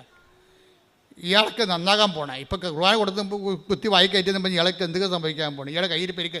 അപ്പോൾ ഇവൾ മരുമകളെ സംബന്ധിച്ച് മക്കളുടെ കാര്യത്തിൽ ഈ അപ്പനെ നോക്കത്തില്ല. അപ്പനെ നോക്കാതിരുന്നതിൽ അപ്പനെ കുളിപ്പിക്കത്ത് പോലും ഇല്ല. ഇനിയിപ്പോൾ വേറെ ആരെങ്കിലും വന്ന് കുളിപ്പിച്ച് അത്രയും നല്ലതാണെന്ന് പറഞ്ഞാൽ അവൾ നടക്കണത്. ഈ ഉടമ്പടിയുടെ പിന്നിലൊരു ആധ്യാത്മികതയുണ്ട്. ദൈവം ശോധന ചെയ്യുന്നൊരു ആധ്യാത്മികതയുണ്ട്, നിരീക്ഷിക്കുന്ന ആത്മീയത. അപ്പോൾ എന്തിനാണെന്നറിയാമോ? നിങ്ങൾക്ക് I am not satisfied with your covenant relations. നിങ്ങളുടെ ഉടമ്പടി റിലേഷൻസിൽ ഞാൻ നിങ്ങൾ വരെ പിടിക്കട്ട് സാക്ഷ്യം പറയും, ഞാൻ പക്ഷേ സാറ്റിസ്ഫൈഡ് അല്ല. കാര്യം ഉടമ്പടി എന്ന് പറഞ്ഞാൽ പക്ക അതായത് നിങ്ങൾക്കറിയാമല്ലോ, ആറ്റം ബോംബ് ഹിരോഷിമയിൽ ഇട്ട സാധനം കൊണ്ട് തന്നെയാണ്, ആ അറ്റോമിക് പവർ കൊണ്ട് തന്നെയാണ് നമ്മൾ കപ്പൽ ഓടിക്കുന്നത്, പോസിറ്റീവായിട്ടുള്ള കാര്യങ്ങൾക്ക് വേണ്ടി ഉപയോഗിക്കുന്നത്. അറ്റോമിക് എനർജി എന്ന് പറഞ്ഞാൽ ഭയങ്കര എനർജിയാണ്, ആൾ നശിപ്പിക്കാനും പറ്റും, അതേസമയം തന്നെ വികസനത്തിന് ഉപയോഗിക്കാൻ പറ്റിയ സംഭവമാണ്. അപ്പോൾ ഇതേ സമയം തന്നെ ഉടമ്പടി എന്ന് പറയുന്ന സംഭവം അനാദികാലം മുതലേ നിലനിൽക്കുന്ന ഒരു യുണീക്ക് ഫോർമാറ്റാണ്. അപ്പം അതിൻ്റെത്തേക്ക് വരുമ്പോൾ മനസ്സും ശരീരവും തേച്ച് കഴുകി വൃത്തിയായി ദൈവവുമായിട്ട് ഞാനൊരു എഗ്രിമെൻറ്റിൽ ഏർപ്പെടുകയാണ്. എന്നിട്ട് ഇതൊരു ഉടമ്പടി എന്ന് പറയുന്നത് ഒരു തീരാത്ത ബോധമാണ് എല്ലാ ദിവസവും. അതുകൊണ്ട് ഞങ്ങൾക്ക് ഉടമ്പടിക്ക് ആശീർവാദം തരണത് 20 രൂപ വിലയാണ് ആ ഉടമ്പടിക്ക് ആശീർവാദത്തിന്. വീണ്ടും നിങ്ങൾക്ക് പുതുക്കുമ്പോൾ ഞങ്ങൾക്ക് ആശീർവാദം ഫ്രീ ആയിട്ട് തരണത്. എന്താ കാര്യം? അതിന് വില മതിക്കാൻ പറ്റത്തില്ല. അതുകൊണ്ടാണ് ആ ഉടമ്പടിക്ക് ആശീർവാദം ഉപയോഗിക്കുന്നവർക്കറിയാം അതിൻ്റെ അകത്തൊരു സത്യസന്ധമായ ഒരു ഉടമ്പടി ആളാണ് അതിൻ്റെ അകത്ത് വിശ്വപ്രമാണം ചെയ്ത് അത് ഉപയോഗിക്കണമെന്നുണ്ടെങ്കിൽ അപ്പോൾ അവർക്ക് ദൈവത്തിൻ്റെ പ്രസൻസ് ഫീൽ ചെയ്യും. അത്രയും വലിയ സംഭവമാണ്. അതുകൊണ്ടാണ് പണ്ടൊക്കെ ഞങ്ങൾ പറയും, നിങ്ങൾ ചെപ്പിലിട്ട് സൂക്ഷിക്കണേ. അപ്പോൾ ചിലർ കഴുത്തേക്ക് കെട്ടിക്കൊണ്ട് നടക്കുമ്പോൾ ഞാൻ ചോദിക്കും, നിങ്ങൾ ഈ കഴുത്തേക്ക് കെട്ടിക്കൊണ്ട് നടക്കണേ എന്തിനാണെന്ന്. അപ്പോൾ അപ്പനോട് ചോദിക്കുമ്പോൾ അപ്പം പറയും, അച്ഛാ എനിക്ക് ഹാർട്ടിൻ്റെ അസുഖമാണ്. അപ്പോൾ ഉടമ്പടിക്ക് ആശീർവാദം എൻ്റെ നെഞ്ചത്ത് കിടക്കുമല്ലോ. ഞാൻ ഓക്കെ, അത് അച്ഛൻ ഓക്കെ എന്നൊക്കെ പറയാൻ കറക്റ്റാണ്. അദ്ദേഹത്തിന് ചിലപ്പോൾ അതുകൊണ്ടായിരിക്കും രക്ഷപ്പെടുത്തുന്നത്. പക്ഷേ എന്നാലും ഇത് നഷ്ടപ്പെട്ടാൽ ഞങ്ങൾ തിരിച്ചറിയത്തില്ല. നിങ്ങളുടെ കയ്യിൽ തന്നെ കഷ്ണങ്ങൾ ഉണ്ടെങ്കിൽ ഞങ്ങളത് റീഫണ്ട് ചെയ്യും, പുതിയത് തരും. എന്താ കാര്യം? ഉടമ്പടി റിലേഷനാണ്, നിത്യബോധമാണത്. ഉടമ്പടി ദൈവവുമായിട്ട് നിങ്ങളുടെ അടുത്ത ഉടമ്പടിയിൽ നിത്യബോധമാണ്. അപ്പം അതുകൊണ്ട് തന്നെ എൻ്റെ സഹോദരങ്ങളെ, ഈ ഉടമ്പടിയുടെ ഇത്രയും നാളുള്ള സാക്ഷ്യങ്ങൾ നിങ്ങൾ കേൾക്കണം. സാക്ഷ്യങ്ങൾ കേൾക്കുമ്പോൾ നിങ്ങൾക്ക് മനസ്സിലാകും. ഇപ്പം തന്നെ ഉദാഹരണത്തിന് ഇന്നലെ ബീന വിജയൻ ഒരു സാക്ഷ്യം പറഞ്ഞു. ബീന വിജയൻ്റെ സാക്ഷ്യം എന്ന് പറയുന്നത് നിങ്ങൾ കേൾക്കേണ്ടതാണ്. അത് നമ്മളത് ഇന്ന് അപ്പ് ചെയ്യും. ബീന വിജയൻ എന്താ നമ്മൾ അത്ഭുതപ്പെടുത്തുന്ന വിഷയം എന്ന് പറയുന്നത്, ബീന വിജയൻ ബേസിക്കലി നേഴ്സാണ്. അവർ നേഴ്സാണ്. പക്ഷെ അവർ ഇപ്പോൾ കല്യാണം കഴിച്ചു, 2 കുഞ്ഞുങ്ങളൊക്കെ ആയി. ഭർത്താവെന്ന് പറയണത് നേഴ്സായിരുന്നു, അവർ കല്യാണം കഴിച്ചു. പക്ഷേ ഇവരെ ജോലിക്ക് വിടത്തില്ല ഭർത്താവ്. അതാണ് അവരുടെ പ്രശ്നം. പോരെ, ബീന വിജയനെ ജോലിക്ക് വിടത്തില്ല. ജോലിക്ക് വിടാത്തതിൻ്റെ കാരണം ഭർത്താവ് പറയണത്, ഞാൻ ജോലി എടുക്കുന്നുണ്ടല്ലോ, നിനക്ക് കുഴപ്പമൊന്നുമില്ലല്ലോ, നമ്മുടെ 2 കുഞ്ഞുങ്ങളെ വളർത്തണ്ടേ, അപ്പോൾ അത് നീയല്ലേ വളർത്തേണ്ടത്, അപ്പം നിനക്ക് ജോലിക്ക് പോകാം, ടീച്ചിങ് പോസ്റ്റ് ആണെങ്കിൽ ഓക്കെ. നൈറ്റ് ഡ്യൂട്ടിക്കും അല്ലാത്ത ഡ്യൂട്ടിക്കൊക്കെ പോയാൽ ഈ കുഞ്ഞുങ്ങളെ ആര് വളർത്തും?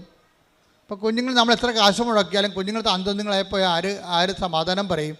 അതുകൊണ്ട് ഞാൻ കഷ്ടപ്പെട്ട് ജോലിക്ക് പോയി കുഞ്ഞുങ്ങളെ നിന്നെ നോക്കിക്കൊള്ളാം, നീ കുഞ്ഞുങ്ങളെ വളർത്തുക, അതാണ് നമ്മുടെ നിധി എന്ന് പറയും. ബീന വിജയനോട് പറയും. ടീച്ചിങ് പോസ്റ്റ് ആണെങ്കിൽ എനിക്ക് കുഴപ്പമില്ല, നിനക്കിപ്പോൾ 9 മണിക്ക് പോയാൽ മതിയല്ല, വൈകുന്നേരം 5 മണിക്ക് വരാം, മക്കൾ പള്ളിക്കൂടത്തിൽ നിന്ന് വരുമ്പോൾ നിനക്കും വരാം, മക്കൾ പോകുമ്പോൾ നിനക്കും പോകാം, ഞാനും എൻ്റെ ജോലിക്ക് പോകും. അപ്പം അങ്ങനെ. പക്ഷേ നേഴ്സിന് അങ്ങനെ പറ്റുമോ? ഇവർ അധ്യാപകയല്ലല്ലോ. അപ്പോൾ ഇവളെന്ത് ചെയ്യും? ഇവൾ വിഷമത്തിലാവും. ഇവൾ വന്നേച്ച് ഈ ഉടമ്പടി സാക്ഷ്യങ്ങളെല്ലാം കേട്ടെന്ന് പറഞ്ഞ്, ദൈവമേ ഞാൻ കൃപാസനത്തിൽ പോകാം, അമ്മയ്ക്ക് എന്തെങ്കിലും ചെയ്യാൻ പറ്റുമായിരിക്കും. അതാണ് ഈ സാക്ഷ്യങ്ങൾ കേൾക്കുമ്പോൾ ഉണ്ടാകുന്ന ബോധ്യം എന്ന് പറയുന്നത്. അത് ബോധ്യമാണ്. ഞാൻ മുമ്പ് നിങ്ങളോട് പറഞ്ഞില്ലേ, ഉടമ്പടി ബോധ്യങ്ങൾ ഉണ്ടാക്കാൻ വേണ്ടി ഉടമ്പടി ധ്യാനങ്ങൾ കൂടുക. രണ്ടാമത്തത് എന്താണ്? ഉടമ്പടി സാക്ഷ്യങ്ങൾ കേൾക്കുക. അപ്പോൾ രണ്ടാമത്തത് ഉടമ്പടി സാക്ഷ്യങ്ങൾ കേൾക്കുന്നതാണ്. അപ്പോൾ സാക്ഷ്യങ്ങളെല്ലാം കേട്ട് കഴിഞ്ഞപ്പോൾ ബീന വിജയന് തോന്നിയത് എന്താണ്? എൻ്റെ അവസ്ഥ ഒരു പോക്കീസാണ്. കാര്യം നേഴ്സാണ്, ജോലിക്ക് പോകാൻ പറ്റത്തില്ല. അധ്യാപികയാണെങ്കിൽ മാത്രമേ ഭർത്താവ് ജോലിക്ക് വിടത്തുള്ളൂ. നേഴ്സിനെ ആരാണ് അധ്യാപികയായിട്ട്? ഇതൊക്കെ നടക്കാത്ത കാര്യമാണ്. എന്നാലും ഉടമ്പടി ചെല്ലുമ്പോൾ ഈ സാക്ഷ്യങ്ങളെല്ലാം കേട്ടിട്ട് അവർക്കൊരു ബോധ്യം കിട്ടി. എന്താണ്? അമ്മ എന്തെങ്കിലും ഒരു പഴുതുണ്ടാക്കുമെന്നാണ്. അതാണ് അറിവ്, അതാണ് ബോധ്യം എന്ന് പറയുന്നത്. ഞാൻ ചെന്ന് അമ്മയോട് പറയാം എൻ്റെ അവസ്ഥ. 2 കുഞ്ഞുങ്ങളൊക്കെ ആയിട്ട് ഇപ്പോൾ 9 കൊല്ലമായി കല്യാണം കഴിച്ചിട്ട് ഇതുവരെ ഒരു കാര്യം പറ്റിയിട്ടില്ല. ഇനി അമ്മയടുത്ത് ചെന്ന് പറയാം. അമ്മയടുത്ത് ചെന്ന് പറഞ്ഞു, അമ്മേ, ഉടമ്പടി എടുത്ത് പറഞ്ഞു, അമ്മേ എൻ്റെ അവസ്ഥ ഇതാണ്, എനിക്ക് രാവിലെ കുഞ്ഞുങ്ങളുടെ കൂടെ പോകണം, എന്നിട്ട് തിരിച്ച് കുഞ്ഞുങ്ങളുടെ കൂടെ വരണം. പക്ഷേ എനിക്ക് നേഴ്സിംഗ് ആണ് എൻ്റെ പോസ്റ്റ്, എനിക്ക് അതിന് പറ്റിയ ഒരു ജോലി തന്നെ എന്ന് പറയും. അപ്പോൾ എന്നാ ചെയ്തതെന്നറിയാമോ? ഇവളുടെ ഒരു സത്യാവസ്ഥയും അവൾ ആ ഉടമ്പടിയിലേക്ക് അനുവർത്തിച്ചിരിക്കുന്ന നിലപാടുകളും സമീപനങ്ങളൊക്കെ എല്ലാം അമ്മയ്ക്ക് ഭയങ്കര പ്രിയങ്കരമായ ഒരു ചാനലിലൂടെയാണ് ഇവിടെ മൂവ് ചെയ്യണത്. അങ്ങനെ മൂവ് ചെയ്ത് കഴിഞ്ഞാൽ കാര്യം ഉടമ്പടി നിങ്ങൾ എപ്പോഴും ശ്രദ്ധിക്കേണ്ട ഇതാണ്, എപ്പോഴും ഉടമ്പടി പുതുക്കുന്ന ആൾക്കാരാണ് കൂടുതൽ ശ്രദ്ധിക്കേണ്ടത്. കാര്യം ഇന്നലെ ഉടമ്പടി പുതുക്കിയിരിക്കുന്നത് 1100 പേരാണ് അടുത്ത് ഇന്നലെ ഉടമ്പടി പുതുക്കിയിരിക്കുന്നത്. പക്ഷേ പുതുക്കുന്ന ആൾക്കാർ ശ്രദ്ധിക്കേണ്ട ഒരു കാര്യം വെച്ച് കഴിഞ്ഞാൽ, പുതുക്കി കഴിയുമ്പോൾ നിങ്ങൾ ഓർക്കണം, നിങ്ങൾ ഉടമ്പടി എടുക്കുന്നതിന് മുമ്പും ഉടമ്പടി എടുത്ത ശേഷവും നിങ്ങൾക്കുണ്ടായ മാറ്റം, നിങ്ങൾ ആരാണ്? നിങ്ങൾ ഉടമ്പടി എടുക്കുന്നതിന് മുമ്പുള്ള ആൾ തന്നെയാണ് ഇപ്പോഴെങ്കിൽ നിങ്ങൾ പുതുക്കിയിട്ടില്ല. ഈ പേപ്പർ 10-30 പേപ്പർ മേടിച്ചെന്നല്ലാതെ വേറെ ഒന്നും സംഭവിച്ചിട്ടില്ല അവിടെ. ഉടമ്പടിക്ക് മുമ്പ് എങ്ങനെയായിരുന്നു നിങ്ങൾ? ഉടമ്പടിക്ക് ശേഷം എന്താണ്? തമ്മിൽ നോക്കണം വ്യത്യാസം. ദൈവം അസസ് ചെയ്യണ ഒരു വ്യൂ പോയിൻ്റാണ് ഞാൻ പറയണത്. എന്തുകൊണ്ടാണ് നിങ്ങളുടെ ഉടമ്പടി ലാഗാകണത്? ലാഗാകേണ്ട ഒരു കാര്യമില്ല. ഇപ്പം ബീനയുടെ ചരിത്രം എടുത്തു കഴിഞ്ഞാൽ എന്ത് ചെയ്യും? ബീന ചോദിച്ചിരിക്കുന്നത് ഒരു പ്രാന്തൻ ചോദ്യമാണ് ചോദിച്ചിരിക്കുന്നത്. അവൾക്ക് കരയുകയും ചെയ്യണം, കിറിയും നന്നാകണം. ഇതെങ്ങനെ നടക്കണം പരിപാടി? അതൊക്കെ കരയണം, ഭാവിട്ട് കരയണം, പക്ഷേ കിറി നന്നായിട്ടിരിക്കണം. നമ്മുടെ ഈ ആൾക്കാരൊക്കെ ബ്യൂട്ടി പാർലറിൽ വരികയില്ല, അതുപോലെ ഇരിക്കണം. കരയുകയും ചെയ്യണം, പാക്കേജ് ഒന്നും പോകുകയും ചെയ്യരുത്, പണിയാണ്. ഇതുപോലെയാണ് ബീനയുടെ അവസ്ഥ. അവൾക്ക് ജോലിയും കിട്ടണം, നേഴ്സിൻ്റെ ജോലിയും ചെയ്യണം, എന്നാൽ വീട്ടിൽ വരികയും ചെയ്യണം. പല ആൾക്കാർ. പക്ഷേ അവളുടെ അവസ്ഥ അതായത് കാരണം മാതാവ് ഒരു സ്പേസ് ക്രിയേറ്റ് ചെയ്യും. ഉടനെ എന്ത് ചെയ്യുമെന്ന് വെച്ചാൽ, ഇവളുടെ ഉടമ്പടി ജെന്യുവിനായത് കാരണം ഇവളുടെ ഉടമ്പടി അതുപോലെ തന്നെ അക്സെപ്റ്റ് ചെയ്ത് മറിയം സൈൻ ചെയ്യും. നിങ്ങൾക്കറിയാമല്ലോ, അമ്മ പച്ച മഷിക്ക് ഒരു കോറിക്കഴിഞ്ഞാൽ പിന്നെ ഓവർ റൈറ്റിംഗ് ഒന്നും ഇല്ല അതിൻ്റെ അകത്ത്. ഈശോ പിന്നെ ഇടയ്ക്ക് കയറി അത് റൈറ്റ് ചെയ്യത്തില്ല. അമ്മ കോറി ഇട്ട് കഴിഞ്ഞാൽ ഉടനെ, അപ്പോൾ ഈ കാനായിലെ കല്യാണത്തിൽ അങ്ങനെയാണല്ല, അവൻ പറയുമ്പോൾ ചെയ്യാൻ പറഞ്ഞ് കോരി ഇട്ടിരിക്കുകയാണ്. പിന്നെ അവിടെ റീറൈറ്റിംഗ് ഒന്നും ഇല്ല, അത് നേരെ അങ്ങോട്ട് പാസ്സായി പോകുകയുള്ളൂ. കാര്യം അമ്മയുടെ ഒരു ബലം അതാണ്, ഒരു മരിയൻ ബലമെന്ന് പറയുന്നത് അതാണ്. അപ്പോൾ ബീനയുടെ വിഷയത്തിൽ അമ്മ ഒരു പോസ്റ്റ് അവരുടെ സ്കൂളിൽ തന്നെ, അടുത്തുള്ളൊരു സ്കൂളിൽ, ഒരു വലിയ പുരാതനമായ സ്കൂളിൽ തന്നെ ഒരു പോസ്റ്റ് ക്രിയേറ്റ് ചെയ്യും. ഉടനെ എൻ്റെ അമ്മ ആ സാക്ഷ്യത കേൾക്കണം. ഒരു പോസ്റ്റ് ഇവയ്ക്ക് വേണ്ടി മാത്രം ഒരു പോസ്റ്റ് ക്രിയേറ്റ് ചെയ്യും. എന്തിൻ്റെ പോസ്റ്റാണ്? ഇംഗ്ലീഷ് മീഡിയം സ്കൂളിൽ നേഴ്സിംഗ് പോസ്റ്റ്. എങ്ങനെ പരിപാടി ഉണ്ടെന്നൊക്കെ? ഇംഗ്ലീഷ് മീഡിയം സ്കൂളിൽ മാത്സിൻ്റെ പോസ്റ്റല്ലേ, കെമിസ്ട്രിയുടെ പോസ്റ്റല്ലേ, നേഴ്സിംഗ് പോസ്റ്റ്. എന്നുവെച്ചാൽ രാവിലെ പോയാൽ മതി, വൈകുന്നേരം വരാൻ പറ്റും. എന്നിട്ട് ഇൻ്റർവ്യൂ, എന്നിട്ട് ഒരു കൂട്ടുകാരി മുഖേന ഇവർക്ക് ഇൻറ്റിമേഷൻ കിട്ടും. ഇന്ന സ്കൂളിൽ ഒരു നേഴ്സിംഗ് പോസ്റ്റ് ഹെൽത്ത് കെയർ എന്നും പറഞ്ഞ് ഓപ്പൺ ചെയ്തിട്ടുണ്ട്. ഇതിനുടനെ ഇവൾ ഭർത്താവും ഭാര്യയും കൂടി ഇൻ്റർവ്യൂവിന് പോകും. ഇൻ്റർവ്യൂ പോകുമ്പോൾ അവിടുത്തെ കന്യാസിമാരൊക്കെ വലിയ സ്കൂളാണ്, ഇങ്ങനെ താടി കൈകൊണ്ടിരിക്കുന്നത്, എന്ത് പോസ്റ്റ് ഇതെങ്ങനെ? ഇന്ന് ഈ സ്കൂളിൻ്റെ ചരിത്രത്തിൽ ഇന്ന് വരെ ഇങ്ങനെ ഒരു പോസ്റ്റില്ല. എന്താ കാര്യം? ഇംഗ്ലീഷ് സ്കൂളിൽ നേഴ്സിംഗ് പോസ്റ്റ്, ആശുപത്രിയിലല്ലേ നേഴ്സിംഗ് പോസ്റ്റ്. എന്നിട്ട് ഇവൾ ഇൻ്റർവ്യൂ അറ്റൻഡ് ചെയ്യും, അവൾക്ക് അവിടെ ജോലി കിട്ടും. എന്താ പരിപാടി? കുഞ്ഞുങ്ങളുടെ ഹെൽത്ത് കെയർ. എന്നിട്ട് ആ ജോലി എന്താ ചെയ്യണം? അവൾ പറയണേ, ഇപ്പം ഞാൻ ആ സ്കൂളിലേക്ക് എൻ്റെ കുഞ്ഞുങ്ങളുടെ കൂടെ തന്നെയാണ് ഓട്ടോറിക്ഷയിൽ പോണത്. അധ്യാപികയായിട്ട് പോകുകയല്ല, നേഴ്സിംഗ് ജോലി ചെയ്യാൻ സ്കൂളിൽ പോവുകയാണ്. ഇവരെന്താണ് ഉടമ്പടി പറഞ്ഞത് അണുവിടെ തെറ്റാതെ കൃത്രിമമായിട്ട് ഒരു സ്കൂളിൽ ഒരു സ്പേസ്, ഒരു പോസ്റ്റ് സൃഷ്ടിച്ചിട്ട് അവിടെ തന്നെ ഇവളെ അഡ്മിറ്റ് ചെയ്തിരിക്കുകയാണ്. എന്നിട്ട് വൈകുന്നേരം ആകുമ്പോൾ ആ കുഞ്ഞുമായിട്ട് അവർ സ്കൂളിൽ നിന്ന് വരും. ഇതാണ് സാക്ഷ്യം. ഇതാണ് ഉടമ്പടി റേഞ്ച് എന്ന് പറയണത്. നിനക്ക് വേണ്ടി മാത്രം. അത് ദൈവത്തിന് പണ്ട് മുതലേ ഉള്ള ഒരു നിലപാടാണത്. നീ ഉത്തമയാണെന്ന് കണ്ടാൽ നിനക്ക് വേണ്ടി ജനതകളെ. യെശയ്യാ 43:4 നീ എനിക്ക് വിലപ്പെട്ടവനും ബഹുമാന്യനും പ്രിയങ്കരനും ആയതുകൊണ്ട് നിനക്ക് പകരമായി മനുഷ്യരെയും നിന്റെ ജീവന് പകരമായി ജനതകളെയും ഞാൻ നൽകുന്നു. ദൈവത്തിന് പ്രിയങ്കരമായി നോക്കണം. ഉടമ്പടി പോലെ സത്യസന്ധമായ ഉടമ്പടി ഇൻവെസ്റ്റ്മെൻറ്റിലൂടെ നമുക്ക് ദൈവത്തിന് പ്രിയങ്കരമായി മാറ്റുന്നതിനേക്കാൾ വലിയ ഒരു പ്രാർത്ഥനാ രൂപമില്ല. ഇവിടെ എന്താ? ഒന്നിന് വായിച്ചേ. യെശയ്യാ 43:4 ഏറ്റു പറയുക.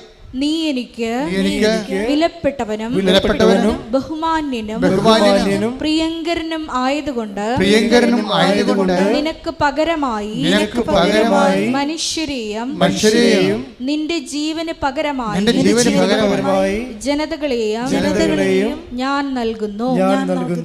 നമുക്ക് വേണ്ടി ഏതറ്റം വരെ അറ്റ് എനി കോസ്റ്റ് ദൈവം ചെയ്യാൻ വിചാരിച്ചാൽ ചെയ്തിരിക്കും. പക്ഷേ ഒരു കോസ്റ്റ് മാത്രമേ ഉള്ളൂ. എന്താണ്? നീ എനിക്ക് വിലപ്പെട്ടവനായിരിക്കണം. പിന്നെ ആരാണ്? പ്രിയങ്കരനായിരിക്കണം. അപ്പം ഉടമ്പടി ഫോർമാറ്റ് എന്ന് പറയണത് ബേസിക്കായിട്ട് നമ്മളെ ദൈവത്തിന് പ്രിയപ്പെട്ടവരാക്കുന്ന പദ്ധതിയാണ്. ദൈവത്തിന് പ്രിയങ്കരമാക്കുക. നിങ്ങളോട് ഞങ്ങൾ പറഞ്ഞിട്ടുള്ള അവൻ പറയുമ്പോൾ പറയുമ്പോൾ ഇങ്ങനെ ചെയ്യുന്നതിലൂടെ എന്താണ് സംഭവിക്കുന്നത്? നിങ്ങൾ ദൈവത്തിന് പ്രിയപ്പെട്ടവരായിരിക്കും, ദൈവത്തിന് പ്രിയപ്പെട്ടവരായിരിക്കും, ദൈവത്തിന് ബഹുമാന്യരായിരിക്കും. ദൈവം നിന്നെ ബഹുമാനിക്കുന്ന രീതിയിലേക്ക് നീ പുണ്യത്തിൽ പുരോഗമിച്ചുകൊണ്ടിരിക്കണം. ഇതിൻ്റെ അകത്ത് വരുന്നൊരു വിഷയം, ഈ ദൈവത്തിന് പ്രിയങ്കരനായിരിക്കുക, ദൈവത്തിന് ബഹുമാന്യനായിരിക്കുക എന്ന് പറയുന്നതിൻ്റെ കൗണ്ടർ പാർട്ടുണ്ട്. പിന്നെന്താണ്? ലോകത്തിന് പ്രിയങ്കരമായിരിക്കുക. അവിടെയാണ് അനുതാപം ആവശ്യമായി വരണത്. ലോകത്തിന് പ്രിയങ്കരമായിരിക്കുക, സാത്താന് പ്രിയങ്കരമായിരിക്കുക. ഈ ഉടമ്പടി ആധ്യാത്മികതയിൽ നിങ്ങൾ ശ്രദ്ധിക്കേണ്ടത്, നിങ്ങൾ അതിശയങ്ങൾക്കാണ് ശ്രദ്ധ കൊടുക്കുന്നത്, അത്ഭുതങ്ങൾക്കും. അതിന് വിശ്വാസം മതി, വിശുദ്ധിയുടെ ആവശ്യമില്ല. അത്ഭുതങ്ങളും അടയാളം ഉണ്ടാകാൻ ഒരു പരിധി വരെ വിശുദ്ധി ഇല്ലെങ്കിലും വിശ്വാസം കൊണ്ട് അത്ഭുതങ്ങളും അടയാളം ഉണ്ടാവും. അത്ഭുതങ്ങളും അടയാളം അനുഭവിച്ച് സാക്ഷ്യം പറയുന്ന ആൾക്കാർ വിശുദ്ധരാണോ അല്ലേ എന്നുള്ളത് നിങ്ങൾക്കറിയാമല്ലോ. പക്ഷെ അവിടെ അത്ഭുതം അനുഭവിക്കുന്നവർ വിശുദ്ധരുമാണ് ചിലർ. എന്താ കാര്യം? അവർക്ക് സ്നേഹത്തിൻ്റെ കണ്ടൻ്റ് ഉണ്ട്. അതുകൊണ്ടാണ് വിശ്വാസത്തെ ദൈവം തള്ളിപ്പറയണത്. വിശ്വാസത്തെ ദൈവം ഉയർത്തിപ്പിടിക്കുന്ന ദൈവം തന്നെ ചില ഘട്ടങ്ങളിൽ വിശ്വാസത്തെ തള്ളിപ്പറയും. നമ്മൾ പറയും വിശ്വാസമാണ് എല്ലാം എന്ന് പറഞ്ഞാൽ ദൈവം പറയും വിശ്വാസമല്ല എല്ലാം. അതറിയണമെങ്കിലേ 1 കൊരിന്ത്യർ 13:2 എനിക്ക് പ്രവചനവരം ഉണ്ടായിരിക്കുകയും എനിക്ക് പ്രവചനവരം ഉണ്ടായിരിക്കുകയും സകല രഹസ്യങ്ങളും ഞാൻ ഗ്രഹിക്കുകയും ചെയ്താലും സകല വിജ്ഞാനവും മലകളെ മാറ്റാൻ തക്ക വിശ്വാസവും എനിക്കുണ്ടായാലും സ്നേഹമില്ലെങ്കിൽ ഞാനൊന്നുമല്ല. അതിശയങ്ങളൊക്കെ നടക്കും, ഒന്നുമല്ലെന്ന്. അതിശയം അത്ഭുതമൊക്കെ നടക്കും. കല്യാണം നടക്കും, ജോലി കിട്ടും, PR കിട്ടും, പെൻഷൻ കിട്ടും, വസ്തു വിൽക്കും, ജെട്ടിനോട് മാറും, എല്ലാം നടക്കും. പക്ഷെ ഒന്നുമല്ലെന്ന്. ഈ അതിശയങ്ങളൊക്കെ നടത്തിയാലും ആളിന് ദൈവത്തിന് മുമ്പിൽ വിലയൊന്നുമില്ല. അതെന്താ കാര്യം? ഈ 1 കൊരിന്ത്യർ 13:2 ഒന്ന് വായിച്ചേ. എനിക്ക് പ്രവചനവരം ഉണ്ടായിരിക്കുകയും സകല രഹസ്യങ്ങളും ഞാൻ ഗ്രഹിക്കുകയും ചെയ്താലും സകല വിജ്ഞാനവും മലകളെ മാറ്റാൻ തക്ക വിശ്വാസവും എനിക്കുണ്ടായാലും സ്നേഹമില്ലെങ്കിൽ ഞാനൊന്നുമല്ല. അപ്പൊ ഈ ഒന്നുമല്ലാത്ത അവസ്ഥ ബിഗ് സീറോ ആയിട്ടിരിക്കും. വിശ്വാസമല്ല എല്ലാം. ഈ വിശ്വാസത്തിൽ എന്തെല്ലാം അത്ഭുതങ്ങൾ നടത്തിയാലും ശരി, നിങ്ങൾ നാളെ കോടീശ്വരനായാലും ശരി, ദൈവത്തിൻ്റെ മുമ്പിൽ നിങ്ങൾ ബിഗ് സീറോ ആയി മാറും. അതുകൊണ്ടാണ് കർത്താവ് പറയണത്, കർത്താവേ കർത്താവേ ഞങ്ങളുടെ തിരുവീഥികളിൽ നീ അത്ഭുതങ്ങൾ ചെയ്തിട്ടുണ്ട്, രോഗികളെ ശുശ്രൂഷിച്ചിട്ടുണ്ട്, മരിച്ചവരെ ഉയർപ്പിച്ചിട്ടുണ്ട് എന്നൊക്കെ പറയുമ്പോഴേ കർത്താവിൻ്റെ അത്ഭുതങ്ങളുടെ ദിക്സാക്ഷികളായി കഴിഞ്ഞിട്ടും പറയും ഐ ഡോണ്ട് നോ യു, എനിക്ക് നിങ്ങളെ അറിയത്തില്ല. Take the bed of God. ശ്രദ്ധിക്കട്ടെ. ഹല്ലേലൂയ ഹല്ലേലൂയ ഹല്ലേലൂയ ഹല്ലേലൂയ ഹല്ലേലൂയ.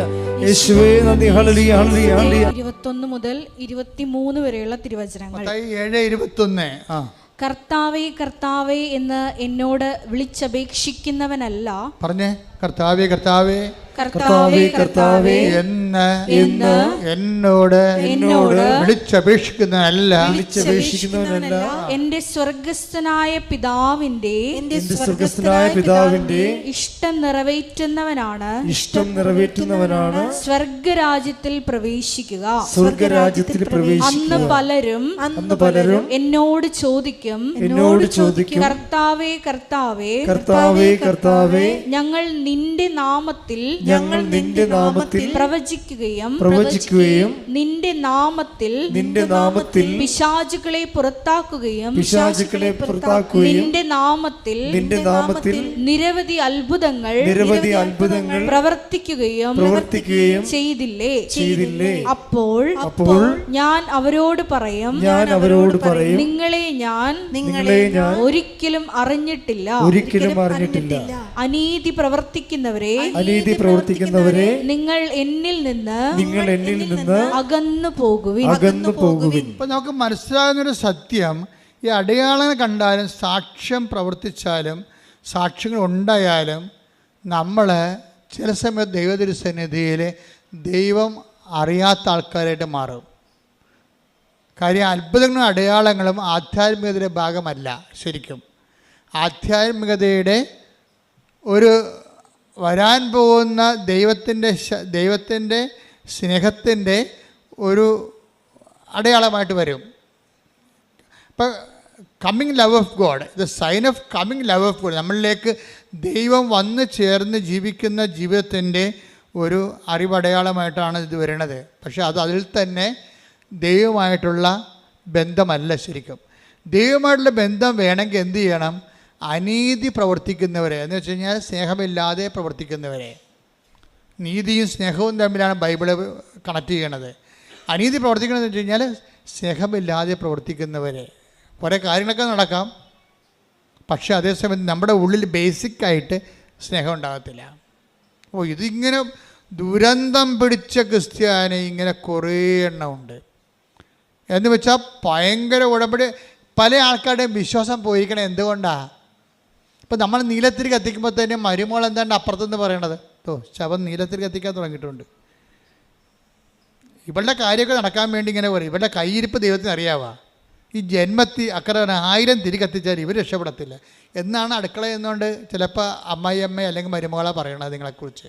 എന്താ കാര്യം? നിങ്ങൾ ഏറ്റവും അറിയാവുന്നവരാരാണ്? നിങ്ങളുടെ വീട്ടിലുള്ളവരാ. ദൈവം കഴിഞ്ഞാൽ പിന്നെ നിങ്ങളെ അറിയാവുന്നവരാരാണ്? നിങ്ങളുടെ വീട്ടിലുള്ളവരാണ്.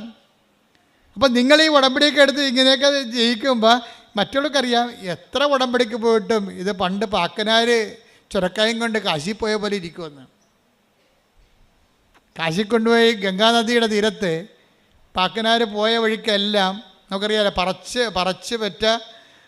പറയിച്ച് പെറ്റ പന്തിരികുലത്തിലെ ഒരാളാണ് ഉളിയന്നൂർ പെരുങ്ങുന്തച്ഛനും പിന്നെ പാക്കനാരും. പാക്കനാർ കാശിക്ക് പോയപ്പോൾ പെണ്ണുമ്പോൾ പറഞ്ഞ് മനുഷ്യനെ ഈ ചുരക്കായും കൂടി കൊണ്ടുപോകുമെന്ന് പറഞ്ഞു. എന്താ കാര്യം എന്നറിയാമോ? വന്നതിനും പോയതിനും എല്ലാം പാക്കനാർ ഇവിടെ കഴുത്തിന് പിടിക്കും. അതാണ് പ്രശ്നം പെണ്ണുമ്പിള്ളയുടെ. അപ്പോൾ അങ്ങനെ ആൾക്കാരൊക്കെ മാനസാന്തരം ഉണ്ടായി. പുള്ളിക്കാരൻ കാശിക്ക് പോവുകയാണ്. അപ്പോൾ പെണ്ണുമ്പിള്ള പറഞ്ഞ് ചുരക്കായും കൂടി കൊണ്ടുപോകാൻ പറഞ്ഞു. അപ്പോൾ അത് എന്തെങ്കിലും ഒരു നൈവേദ്യത്തിനായിരിക്കും വിചാരിച്ചുകൊണ്ട് തിരിച്ചു കൊണ്ടുപോകാൻ കേട്ടാന്ന് പറഞ്ഞ് അവിടെ പൂജിച്ചിട്ട് തിരിച്ചു കൊണ്ടുപോകുമ്പോൾ നമുക്ക് അറിവിച്ച് കഴിഞ്ഞാൽ എല്ലാ രോഗം മാറുമെന്ന് പെണ്ണുമ്പിള്ള പറഞ്ഞിരിക്കുക. അങ്ങനെ ചുരക്കായും കായുകൊണ്ട് പാക്കനാർ പോയിരിക്കുകയാണ് കാശിക്ക്. പോയ എല്ലാ വെച്ചമ്പലത്തിലും കുടുംബക്ഷേത്രങ്ങളിലും എല്ലാം പാക്കനാർ തൊഴുകയും ചെയ്യും. അവിടെയുള്ള കുളത്തിലെല്ലാം ഈ ചുരക്ക കഴുകുകയും ചെയ്യും. തിരിച്ച് കാശിക്ക് പോയി ഗംഗയിലും കൊണ്ട് സ്നാനം ചെയ്തപ്പോൾ പാക്കനാർ ചുരക്ക അവിടെ കഴുകി തിരിച്ച് കൊണ്ടുവന്ന് ഭാര്യയ്ക്ക് കൊടുത്തേ നീ പറഞ്ഞ പോലെ എല്ലാം ചെയ്തിട്ടുണ്ട്, ഇനിയിപ്പോൾ അതിൻ്റെ കുറവുണ്ടായിരുന്നു. പെണ്ണും വിളിച്ച് വെട്ടിക്കീറി കഴുകി വെട്ടി കൊത്തി എരിഞ്ഞ് കറിവെക്കുകയും ചെയ്ത്. പക്ഷേ ചുരക്കാക്ക് കയ്പ്പാണ് ഭയങ്കര. അപ്പോഴേ പാക്കനായ പറഞ്ഞ് നീ കറിവെച്ചിട്ട് പിന്നെ ചുരക്കാക്ക് കയ്പ്പാണല്ല. അപ്പോൾ പെണ്ണുമ്പിള്ള ചിരിച്ച് എന്താ കാര്യം? ഇതുപോലെ നിങ്ങളുടെ അവസ്ഥയെന്ന്. ഇതുപോലെയാണ് നിങ്ങളുടെ അവസ്ഥയെന്ന്. എത്ര തീർത്ഥസ്ഥലിൽ കഴുകിയിട്ടും നിങ്ങൾക്ക് മാറ്റമൊന്നുമില്ല. എത്ര ഉടമ്പടി എടുത്തിട്ടും നിങ്ങൾ പഴയ ആളാണ്. തെറ്റുകൾ ആവർത്തിക്കുന്നു എന്ന് പറയണത്. തെറ്റുകൾ ആവർത്തിക്കുന്നു. ആ പഴയ ജീവിതത്തിൻ്റെ കയ്പ്പ്, സ്വഭാവത്തിൻ്റെ കയ്പ്പ് മാറണില്ല, മധുരമാകണില്ല, സ്നേഹം വരണില്ല. കുറേ അടയാളം കാണുന്നു, കുറേ സാക്ഷ്യം പറയുന്നതല്ലാതെ ഹൃദയത്തിന് ആ സ്നേഹത്തിലേക്കും ക്ഷമയിലേക്കും ആ കൈമാറ്റത്തിലേക്കും മറ്റുള്ളവരെ സന്ധിക്കുന്നതിലേക്കും ഒരു മധുരിതമയിലേക്ക് വരണില്ല. കയ്പ്പാണ് ഇപ്പോഴും ഇരിക്കണത്. പാക്കനാറിൻ്റെ ചുരക്ക പോലെ തന്നെയാണ് ഉടമ്പടിക്ക് ശേഷവും നിങ്ങൾ ഇരിക്കണമെന്നുണ്ടെങ്കിൽ നിങ്ങൾ ഉടമ്പടിയിലല്ല എന്നുള്ള കാര്യമാണ് നമ്മൾ അറിയേണ്ടത്. എന്താ അങ്ങനെ പറയാൻ കാരണം അറിയാവോ? പണ്ട് കർത്താവ് ഒരു ചേടത്തിയോട് പറഞ്ഞ് എന്താ പറഞ്ഞത്? അപ്പോൾ ആ ചേടത്തി അത് അക്സെപ്റ്റ് ചെയ്തു.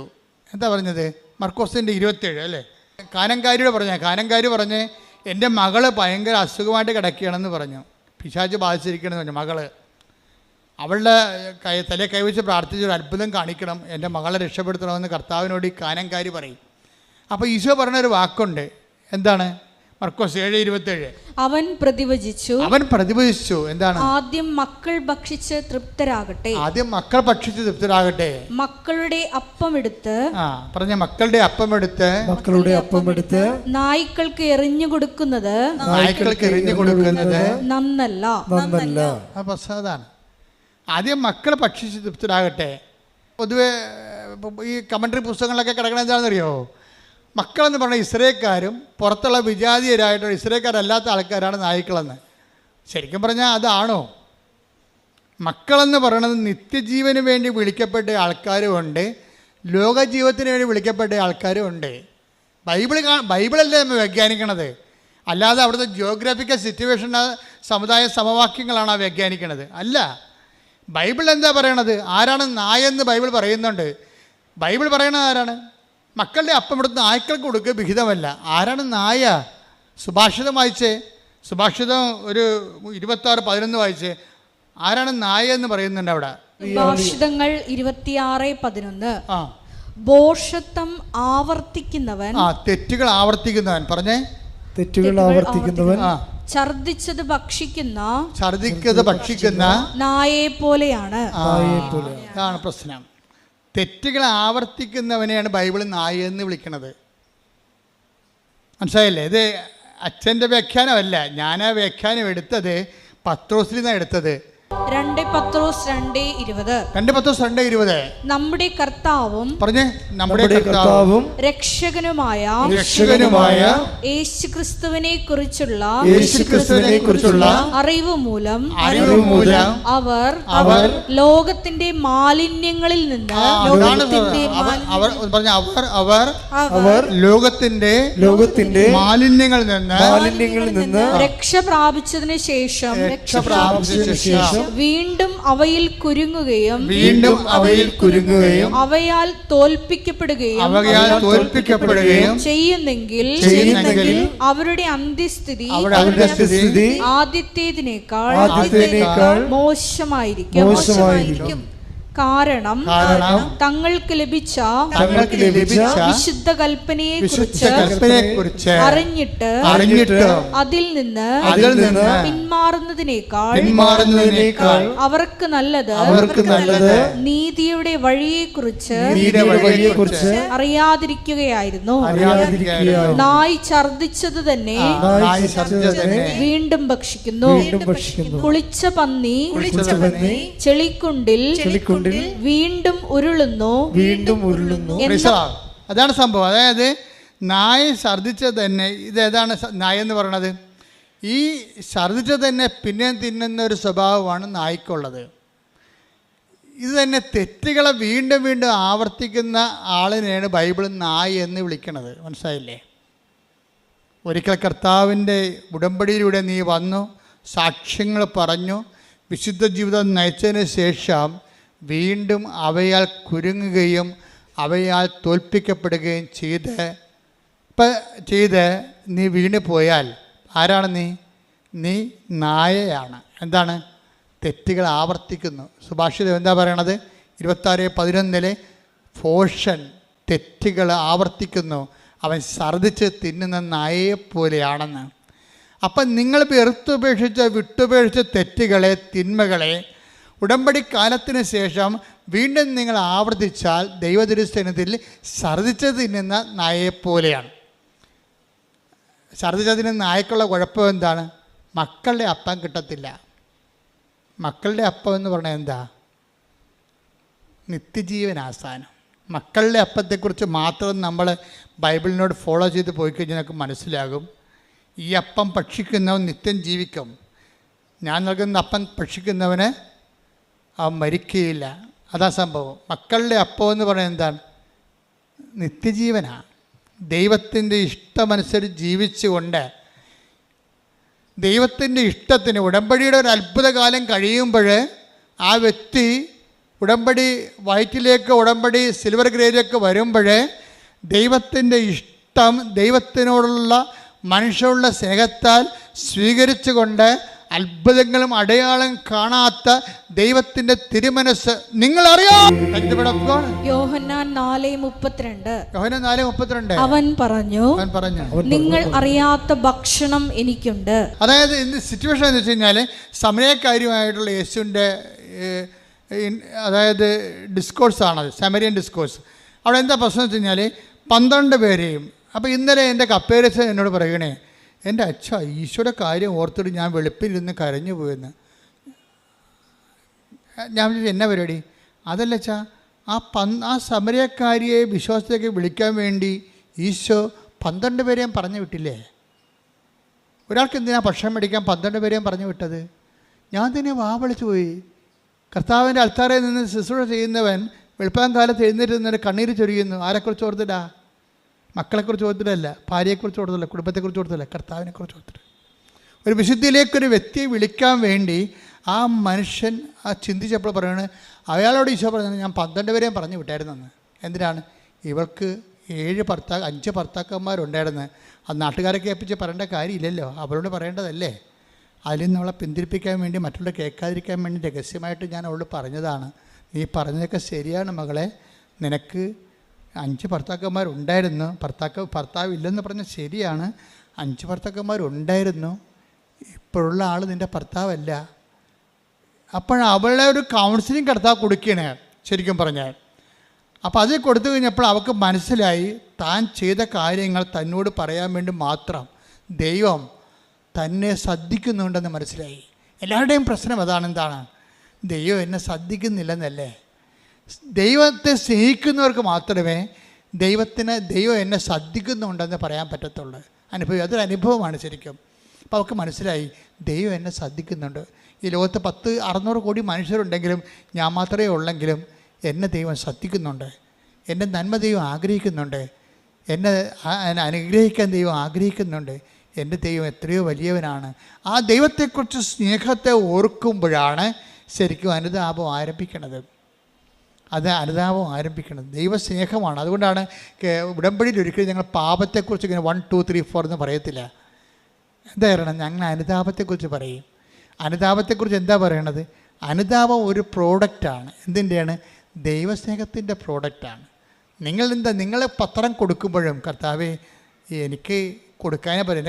എൻ്റെ കണ്ണുകൊണ്ട് തന്നെ ഇത് കണ്ട് വായിക്കാൻ പറ്റണില്ല. പക്ഷെ മറ്റുള്ളവർ വായിക്കാൻ വേണ്ടി ഞാനിത് കൊടുക്കുമ്പോൾ എൻ്റെ പരാധീനത കൂടി അവരെ പരിഹരിച്ചിട്ട് അവർ വായിച്ചിട്ട് നിന്നെ അറിയാൻ ഇടയാക്കണേ. അങ്ങനെ ഉള്ളിൽ പ്രാർത്ഥനയോടുകൂടിയാണ് കൊടുക്കണമെന്നുണ്ടെങ്കിൽ നിങ്ങൾ ദൈവസ്നേഹം വർദ്ധിക്കാം. സാക്ഷ്യങ്ങൾ പറയുന്നവരുടെ ദൈവസ്നേഹത്തിൽ നിലവാരം നിങ്ങൾ ശ്രദ്ധിക്കണം. വല്ലാത്ത നിലവാരമുള്ളവരാണ് ഈ ദൈവസ്നേഹത്തിൻ്റെ സാക്ഷ്യം പറയണത്. അങ്ങനെ വരുമ്പോൾ ദൈവസ്നേഹം മുന്തുന്ന അനുസരിച്ച് കൊണ്ട് അനുതാപം നിരന്തരമായിക്കൊണ്ടേയിരിക്കും. നിരന്തര അനുതാപം അത് പ്രോസസ്സാണ് മരണം വരെ. അതാണ് പത്രോസൊക്കെ he went out and cried bitterly എന്നൊക്കെ പറയുമ്പോഴും ഗ്രീക്കുകാരൻ പറയും കാറ്റാഫിലയോൺ, പ്രസൻറ്റ് കണ്ടിന്യൂസ് ടെൻസാണ് ഉപയോഗിക്കുന്നത്. എന്താണ്? അവൻ കരഞ്ഞുകൊണ്ടേയിരുന്നു. മരണം വരെ കരഞ്ഞൊരു മനുഷ്യനാണ് കർത്താവിൻ്റെ താക്കോല് കിട്ടിയ അധികാരം കിട്ടിയ ആൾ. അയാൾ പഠിച്ച ആളല്ല. അയാൾ മരണം വരെ കരഞ്ഞുകൊണ്ടിരുന്ന ആളാണ്. അനുതാപത്തിൽ നിന്ന് അനുതാപത്തിലേക്ക് പത്രോസ് പോയിക്കൊണ്ടേയിരുന്നു. അനുതാപത്തിലേക്ക് പോയിക്കൊണ്ടിരുന്നു. ഇത് തന്നെയാണ് ശരിക്കും പറഞ്ഞാൽ ബദനിലെ മറിയത്തിന് സംഭവിച്ചത്. മറിയം ദാഠ്യമൊക്കെ വെച്ചുകൊണ്ടിരിക്കുകയായിരുന്നേ. കാര്യം മറിയം യേശുവിൻ്റെ വലിയ ആളായിരുന്നല്ലോ. യേശു വീട്ടിൽ വന്നപ്പോൾ മാർത്ത ഭയങ്കര ബഹളമൊക്കെ കാണിച്ച് കർത്താവിന് വേണ്ടി ഭക്ഷണം ചെയ്യുമ്പോഴും മറിയം കർത്താവിൻ്റെ മുഖത്ത് നോക്കി കർത്താവിൻ്റെ വചനം കേട്ട് അവിടെ ഇങ്ങനെ സാഗൂതം അങ്ങനെ ഇരിക്കുകയായിരുന്നു. അത്രയ്ക്ക് ഇൻറ്റിമസി ആയിരുന്നു. പക്ഷേ ആ വചനം കേൾക്കാൻ തന്നെ അവൾക്ക് ത്രില്ലടിക്കുമായിരുന്നു. അപ്പം അതുകൊണ്ട് അത് അവളിൽ നിന്ന് മാറ്റപ്പെടുക. വചനം കേൾക്കാനുള്ള അഭിനിവേശവും അഭിഷേകവും ഒക്കെ കിട്ടിയിട്ടുണ്ട്. മാർത്ത ബഹളം ഉണ്ടാകും പറയും, കർത്താവ് പറയും ഐ ആം സോറി മാർത്ത, ഇവൾക്കിത് അഭിഷേകമായിട്ട് കിട്ടിയിരിക്കുന്ന വചനം, അത് അവളിൽ നിന്ന് മാറ്റപ്പെടത്തില്ലെന്നാണ് തോന്നണമെന്ന് പറയും. അത് ദൈവം കൊടുത്തൊരു വരമാണ്. ദൈവം ആ വരം തിരിച്ചെടുത്താൽ മാത്രമേ അവൾ അടുക്കളയിൽ പോയി ജോലി ചെയ്യത്തുള്ളൂ. അപ്പോൾ ദൈവം ആ വരം തിരിച്ചെടുക്കാൻ തയ്യാറല്ല. അപ്പം അതുകൊണ്ട് നീ നിൻ്റെ ജോലി തന്നെ പെട്ടെന്ന് കൂട്ടിയിട്ട് കറികളുടെ എണ്ണമൊക്കെ കുറച്ചിട്ട് നീയും വന്ന് എൻ്റെ കൂടെ ഇരിക്കും ഇവിടെ പോയി, അതാണ് എനിക്കിഷ്ടമെന്ന് ഈശോ പറയും. എന്ത് രസമാണ് ആ ഡിസ്കോഴ്സ് കേൾക്കാൻ, മനോഹരമാണ് ശരിക്കും. അപ്പം അത് ഞാനത് പറയാം. പക്ഷെ അതൊക്കെ നമ്മൾ പറയേണ്ടതേ ഇപ്പം ഞാൻ പറഞ്ഞു നിർത്തിയതിന് സംഭവിച്ചു കഴിഞ്ഞാൽ ഈ മകളെ തനിച്ച് വിളിച്ചിട്ട് അവളുടെ ജീവിതത്തിലേക്ക് ദൈവം കടന്നു വരാൻ ആഗ്രഹിക്കുന്നു. അവൾ ബേസിക്കായിട്ട് നല്ലവളാണെന്ന് തോന്നുകയാണ്. അതാണ് ഈ ബേസിക്കായിട്ട് നല്ലവനാകണമെന്ന് എപ്പോഴും നല്ലതാണ്. എന്നുവെച്ചാൽ ഒരു അവസരം വന്നാൽ ദൈവത്തിന് വേണ്ടി ഒരു നിലപാടെടുക്കുന്നവരാണ് ബേസിക്കായിട്ട് നല്ലവർ. അപ്പം അങ്ങനെ ഉണ്ട്. അതുകൊണ്ട് അവരോട് അത് പറയുമ്പോൾ അവരോട് സംസാരിച്ചുകൊണ്ടിട്ട് സംസാരം തീരണില്ല. കാര്യം ഇത് വലിയൊരു നീണ്ട കഥയാണല്ലോ. അപ്പോൾ 10 ദിവസം ഭക്ഷണം കൊണ്ട് വന്നിട്ട് അകലെ നിൽക്കുകയാണ് വെയിലത്ത്. ഞാൻ ആ കിണറ്റിൽ പോയിട്ടുള്ളതാണ്. കർത്താവ് ഇരുന്ന് സംസാരിച്ച കിണർ ഇപ്പോഴും ഉണ്ട് സമരയാക്കി. അവിടെ ഒരു അറബി മരം നിൽക്കുന്നുണ്ട്. പക്ഷെ ഭയങ്കര മഞ്ഞ നിറവാണ്. അവിടെ വെള്ളമൊന്നുമില്ല, കിണറുണ്ടെന്ന് മാത്രമേ ഉള്ളൂ. വെള്ളമില്ലാത്ത കാരണം മരുഭൂമി പോലുള്ള സ്ഥലമാണ് സമരിയയിൽ യാക്കോബിൻ്റെ കിണർ. അവിടെ ഇരുന്നാൽ ഞാൻ അവിടെ ഇരുന്നപ്പോൾ ശരിക്കും പറഞ്ഞാൽ എൻ്റെ കണ്ണ് നിറഞ്ഞു പോയി. ആ കിണറിൻ്റെ അരികിൽ നിന്നപ്പോൾ ഞാൻ പറഞ്ഞു, ഈശോ എന്ത് കഷ്ടമാണ്. ഒരു ആത്മാവിനെ വീണ്ടെടുക്കാൻ വേണ്ടി ഈ കിണറ്റിൻ്റെ കരയിൽ 43 ഡിഗ്രി ചൂടാണ് അപ്പോൾ ഉള്ളത്. അപ്പൻ്റെ ടെമ്പറേച്ചർ 43 ഡിഗ്രിയാണ്. ആ ചൂടിൽ ഇവളെയും കാത്ത് ഇവളോട് സംസാരിക്കാൻ നിൽക്കണം കർത്താവ്. എന്ന് വെച്ചാൽ അതുപോലെയുള്ള ജനലക്ഷങ്ങളാണ്, ഇനി കോടികളാണ് ഭൂമിയിലേക്ക് വരുന്നത്. അവർക്കെല്ലാം വേണ്ടിയുള്ള കർത്താവിൻ്റെ കരുതലും കാത്തു നിൽപ്പും എന്ന് വെച്ചാൽ നമ്മുടെ കാണുമ്പോൾ കണ്ണ് നിറഞ്ഞു പോകും. എന്നിട്ട് സംസാരം തീരാത്തപ്പോൾ അവനെ ഡിസ്റ്റർബ് ചെയ്യുന്നുണ്ട് പത്രോസ് പറയും, ഗുരു ഭക്ഷണം. അപ്പോൾ പത്രോസിനോട് ഈശോ പറയും, നിങ്ങളറിയാത്ത ഭക്ഷണം എനിക്കുണ്ടെന്ന് പറയും. അപ്പോൾ പത്രോസിനത് സുവിശേഷം മനസ്സിലാകത്തില്ല. 10 ദിവസം ആരെങ്കിലും കൊണ്ടുവന്ന് നമ്മളെക്കാൾ നേരത്തെ ഭക്ഷണം കൊടുത്ത് കാണുമായിരിക്കും, അല്ലെങ്കിൽ ചേർത്ത് തന്നെ വന്ന് ഭക്ഷണം കൊടുത്ത് കാണുമായിരിക്കും. പക്ഷേ സംസാരമെല്ലാം പിരിഞ്ഞ് പോകുമ്പോൾ അവൾ പെട്ടെന്ന് നാട്ടിലിട്ട് പോയിട്ട് വലിയ സുവിശേഷ വേലയൊക്കെ ചെയ്തിട്ട് തിരിച്ചു വരും. അതിനുള്ളിൽ കർത്താവ് പറയും, നിങ്ങളറിയാത്ത ഭക്ഷണം എനിക്കുണ്ട്. എന്താ എൻ്റെ ഇഷ്ടം? എൻ്റെ ഭക്ഷണം എന്താണ്? എൻ്റെ പിതാവിൻ്റെ ഇഷ്ടം നിറവേറ്റുകയാണ് എൻ്റെ ഭക്ഷണം. അപ്പോൾ അടയാളങ്ങളില്ലെങ്കിലും ദൈവത്തിൻ്റെ ഒരു നീല ഉടമ്പടിക്കാരും ചാര ഉടമ്പടിക്കാരും ഒക്കെ ശ്രദ്ധിക്കേണ്ടത്, നിങ്ങൾക്ക് അടയാളങ്ങൾ ഉണ്ടാവാതിരിക്കാനാണ് ഞാൻ പ്രാർത്ഥിക്കുന്നത്. എന്താ കാര്യം എന്നറിയാമോ? ആ ഒരു മച്ചൂരിലേക്ക് ഉടമ്പടി ചെല്ലുമ്പോഴേ ദൈവ ഇഷ്ടം അന്നു വേണ്ട ആഹാരം ഡെയിലി ബ്രെഡായിട്ട് നമ്മളതിൽ കഴിച്ച് നിത്യതയ്ക്ക് വേണ്ടി നമ്മളെ തന്നെ ഒരുക്കും. അനുദിന ജീവിതത്തിൻ്റെ കാരണങ്ങൾ ഇതൊക്കെ നിങ്ങൾക്ക് ആവശ്യമാണെന്ന് എൻ്റെ സ്വർഗസ്ഥൻ. ഇപ്പം നിങ്ങൾ ദൈവത്തിൻ്റെ സ്വഭാവം ബീന വിജയൻ്റെ സാക്ഷ്യത്തിൽ നിന്ന് take the word of God 10:51 മർക്കോസ് 10:51. യേശു ചോദിച്ചു, ഞാൻ നിനക്ക് വേണ്ടി എന്ത് ചെയ്യണമെന്നാണ് നീ ആഗ്രഹിക്കുന്നത്? Praise the Lord. യേശു ചോദിച്ചു, ഞാൻ നിനക്ക് ഒരു അന്ധന് കാഴ്ച നൽകുന്ന സംഭവമാണ്. അന്ധനെ കാണുമ്പോൾ ഈശോ ചോദിക്കണത്, ഞാൻ നിനക്ക് വേണ്ടി എന്ത് ചെയ്യണം? അപ്പോൾ അവനെന്ത് പറയും? എനിക്ക് കാണണമെന്ന് പറയും. അപ്പം നമ്മൾക്ക് പെർട്ടിക്കുലറായിട്ട് ഇപ്പം ബീന വിജയൻ എന്താ കർത്താവിനോട് ചോദിച്ചത്?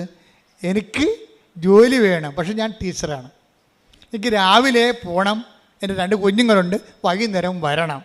അങ്ങനെ ഒരു നേഴ്സിന് ജോലി കിട്ടുക, പക്ഷേ എനിക്ക് ജോലി തരണം, എനിക്ക് കുഞ്ഞുങ്ങളെ പോറ്റണ്ടേ. അപ്പോൾ ഞാൻ എന്ത് 10:51 പറഞ്ഞാൽ എന്താണ്? ഞാൻ എന്ത് പറഞ്ഞേ? ഞാൻ നിനക്ക് വേണ്ടി എന്ത് ചെയ്യണമെന്നാണ് നീ ആഗ്രഹിക്കുന്നത്. അപ്പൊ നമ്മൾ ഈ ഉടമ്പടി വെച്ചിരിക്കുന്ന 6 കാര്യങ്ങൾ നമ്മൾ ആഗ്രഹിക്കണതല്ലേ, അത് നടക്കും. നമ്മൾ ഉടമ്പടി വെച്ചിരിക്കുന്ന 6 കാര്യങ്ങളെ നമ്മൾ ആഗ്രഹിക്കുന്ന കാര്യങ്ങളല്ലേ, അത് 10:51 പ്രകാരം നടക്കും. ജപ്തി ആയാലും സ്ഥലമില്ലെങ്കിലും പ്രൊമോഷൻ വേണമെങ്കിലും നിങ്ങളെ പിരിച്ചുവിട്ട കമ്പനി തിരിച്ചെടുക്കണമെങ്കിലും എല്ലാം നടക്കും. നിങ്ങൾ ഉടമ്പടിയിൽ എന്ത് ചെയ്യണം? നിങ്ങളെ ഉടമ്പടിയിൽ ആദ്യം നിങ്ങൾ എന്ത് ചെയ്യണം? നിങ്ങളുടെ ആദ്യം ദൈവരാജ്യത്തെയും അതിൻ്റെ നീതിയെയും കുറിച്ച് നമുക്കൊരു അന്വേഷണമുണ്ട്. ഉടമ്പടി ഒരു അന്വേഷണമാണ്. എവിടെയാണ്, ഏത് മേഖലയിലാണ് ദൈവത്തിൻ്റെ രാജ്യവും നീതിയും എനിക്ക് നിറവേറ്റിപ്പോകും. അപ്പോൾ ദൈവത്തെക്കുറിച്ചുള്ള ചിന്തയും ദൈവവചനം അത് അനുപേക്ഷണീയമായ ഒരു ജീവിത പുനഃക്രമീകരണവുമാണ് ഉടമ്പടി ആവശ്യപ്പെടുന്നത്. ഇതിനകത്ത് വരുമ്പോൾ ഒരു ഭാഗം കഴിയുമ്പോൾ, അടയാളങ്ങളുടെ ഒരു കാലം കഴിയുമ്പോൾ, നമുക്കറിയാമല്ലോ ബൈബിളിൻ്റെ ഒരു ചുറ്റവട്ടങ്ങളിൽ നോക്കിയാൽ മനസ്സിലാകും.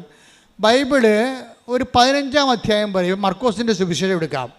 മർക്കോസിൻ്റെ സുവിശേഷത്തിൽ ഒരു 18 അധ്യായം ഉണ്ടെന്ന്, 16 അധ്യായം ഉണ്ട്. 16 അധ്യായം എന്ന് പറയുമ്പോൾ 8 അധ്യായം കഴിയുമ്പോൾ പിന്നെ അത്ഭുതങ്ങളില്ല. യോഹന്നാന്റെ സുവിശേഷം എത്ര ഉണ്ട്? 21 അധ്യായങ്ങളുണ്ട്. ആ ലാസറിനെ ഉയർപ്പിച്ച് കഴിഞ്ഞാൽ പിന്നെ അത്ഭുതങ്ങളില്ല. 11-ാം അധ്യായത്തിൽ വെച്ച് ക്ലോസ് ചെയ്യും, ഷഡ് ചെയ്യും. എല്ലാ അടയാളങ്ങളും ഷഡ് ചെയ്യും. ലുക്കാന്റെ സുവിശേഷത്തിൽ അത് തന്നെ സംഭവം. 24 അധ്യായങ്ങളുണ്ട്. 12 അധ്യായത്തിൽ വെച്ച് അടയാളങ്ങൾ ക്ലോസ് ചെയ്യും. അടയാളം ഒരു കാലമാണ്, ദൈവത്തിലേക്ക് നിന്നെ വളർത്തിക്കൊണ്ടുവരുന്നൊരു കാലമാണ്. പിന്നെ നമ്മൾ അടയാളമില്ലാത്ത കാലം അമ്മയോടൊപ്പം ജീവിക്കും. നമ്മൾ അടയാളമില്ലെങ്കിലും അമ്മയോടൊപ്പം ജീവിക്കും. എന്താ കാര്യം? അടയാളമെന്ന് പറയണത് അന്നു വേണ്ട ആഹാരം പോലെയാണ്. എന്താണ്? അങ്ങയുടെ ഇഷ്ടം നിറവേറ്റുകയാണ്, എൻ്റെ പിതാവിൻ്റെ ഇഷ്ടം നിറവേറ്റുകയാണ്. നിങ്ങളറിയാത്ത ഭക്ഷണം എനിക്കുണ്ട്. എന്താണ് കാര്യം? എൻ്റെ പിതാവിൻ്റെ ഇഷ്ടം നിറവേറ്റുകയാണ് എൻ്റെ ആഹാരം.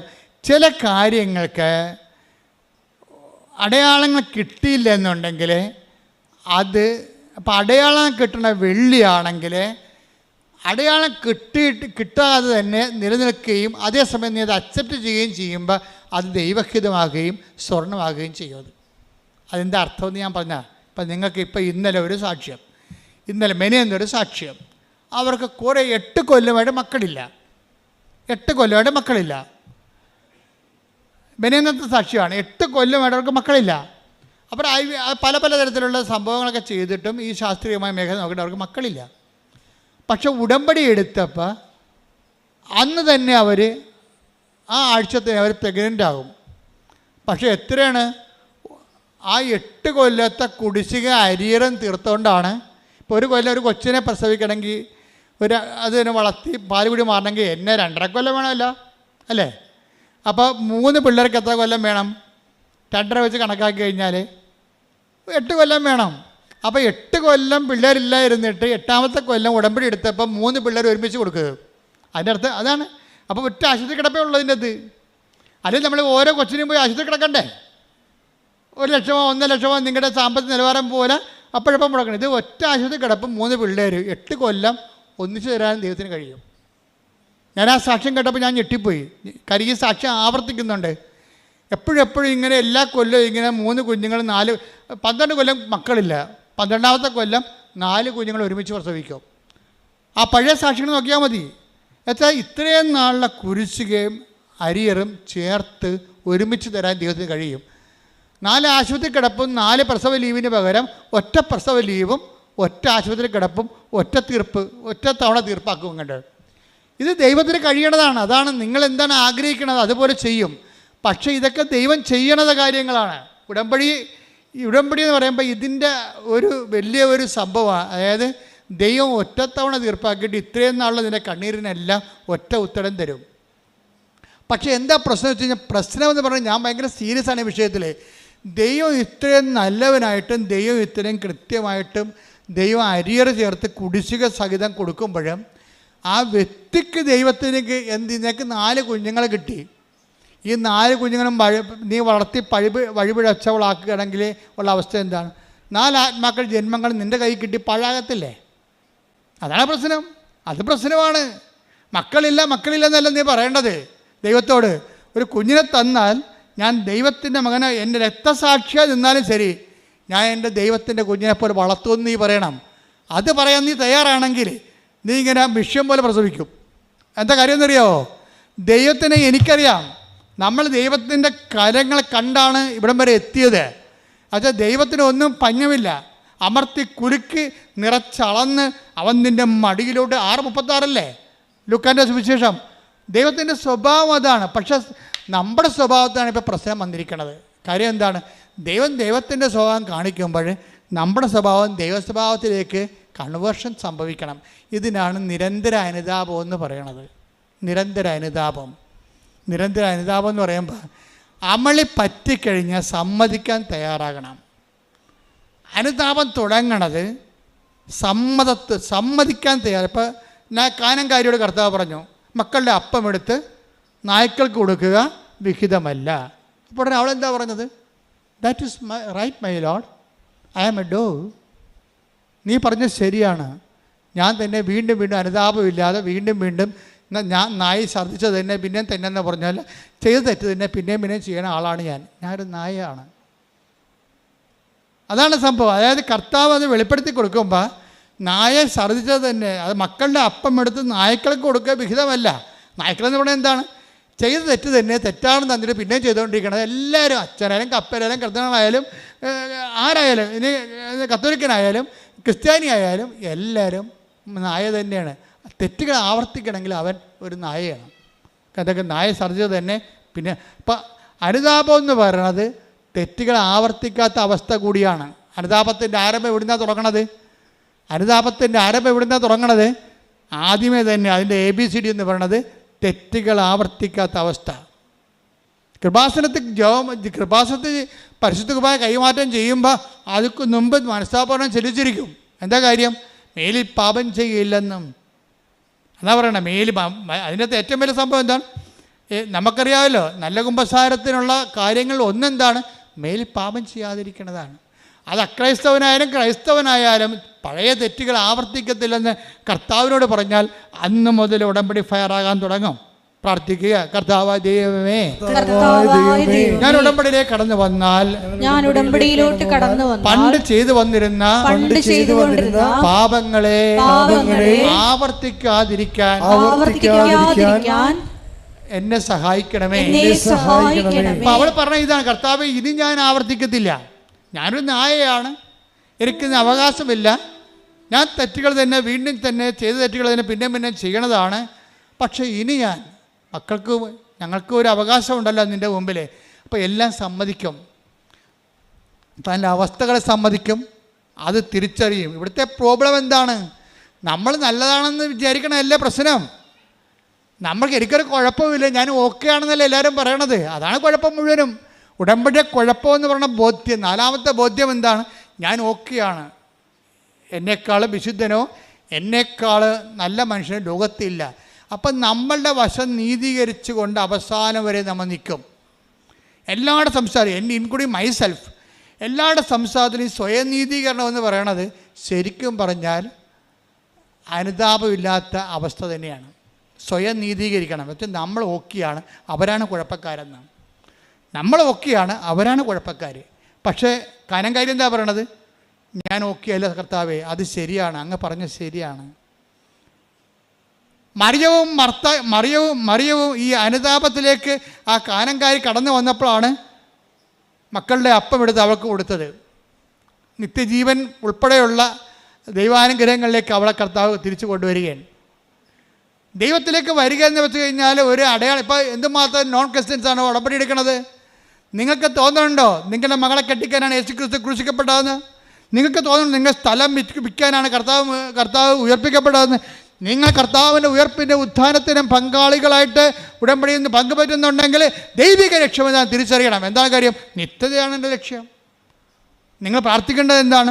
കർത്താവേ, നിത്യത വരെ അങ്ങനെ കൂടെ ജീവിക്കാൻ എന്നെ സഹായിക്കണമേ. പ്രാർത്ഥിക്കുക, കർത്താവേ, അനുതാപത്തിന്റെ നീണ്ട സമയ സഞ്ചാരങ്ങളിലെ നിത്യത വരെ ജീവിക്കുവാൻ അങ്ങയോടൊപ്പം ജീവിക്കുവാൻ എന്നെ സഹായിക്കണമേ.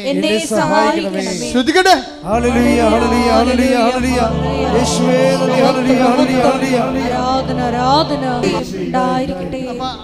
അതായത് അനുതാപത്തിൽ നിന്ന് അനുതാപത്തിലേക്കുള്ള ആത്മീയ സഞ്ചാരമാണ് ഉടമ്പടിയുടെ വളർച്ച എന്ന് പറയണത്. അപ്പോഴത് നമുക്ക് ചില വിഷയങ്ങൾക്ക് അഭിഷേകം കിട്ടാം. ചില വിഷയങ്ങൾ നമ്മൾ അത് ഇല്ലാതിരുന്ന കാലത്തേക്കാൾ, അത് ഉണ്ടായിരുന്ന കാലത്തേക്കാൾ ഇല്ലാത്ത കാലത്ത് ഉള്ളതിനേക്കാൾ മെച്ചമായ ആന്തരികമായ സന്തോഷം ലഭിക്കും.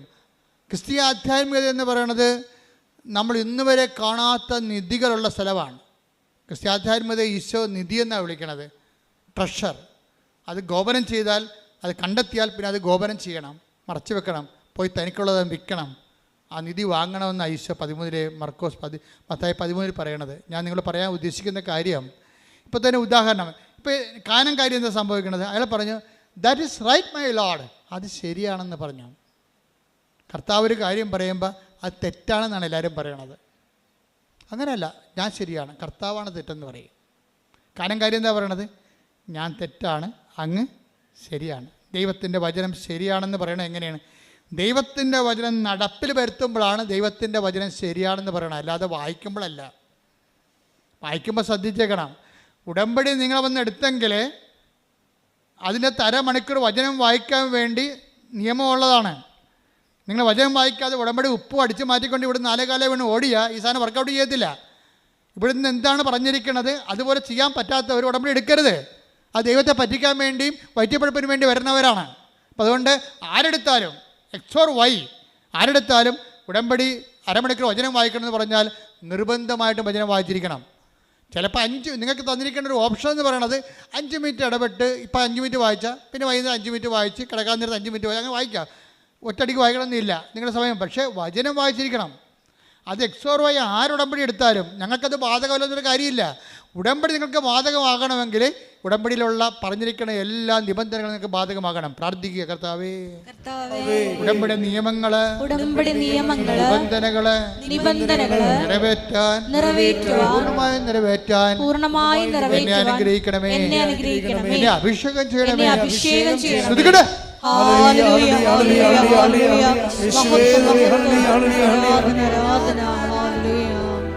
പരിശുദ്ധ പരമ ദിവ്യകാരുണ്യത്തിന് ആരാധനയും സ്തുതിയും പുകഴ്ചയും ഉണ്ടായിരിക്കട്ടെ. നമ്മൾ അതിന്റെ പൂർണ്ണതയിലേക്ക് വരികയാണ്. വീണ്ടും വരുന്നത് ഇവിടെ എന്ത് സംഭവം?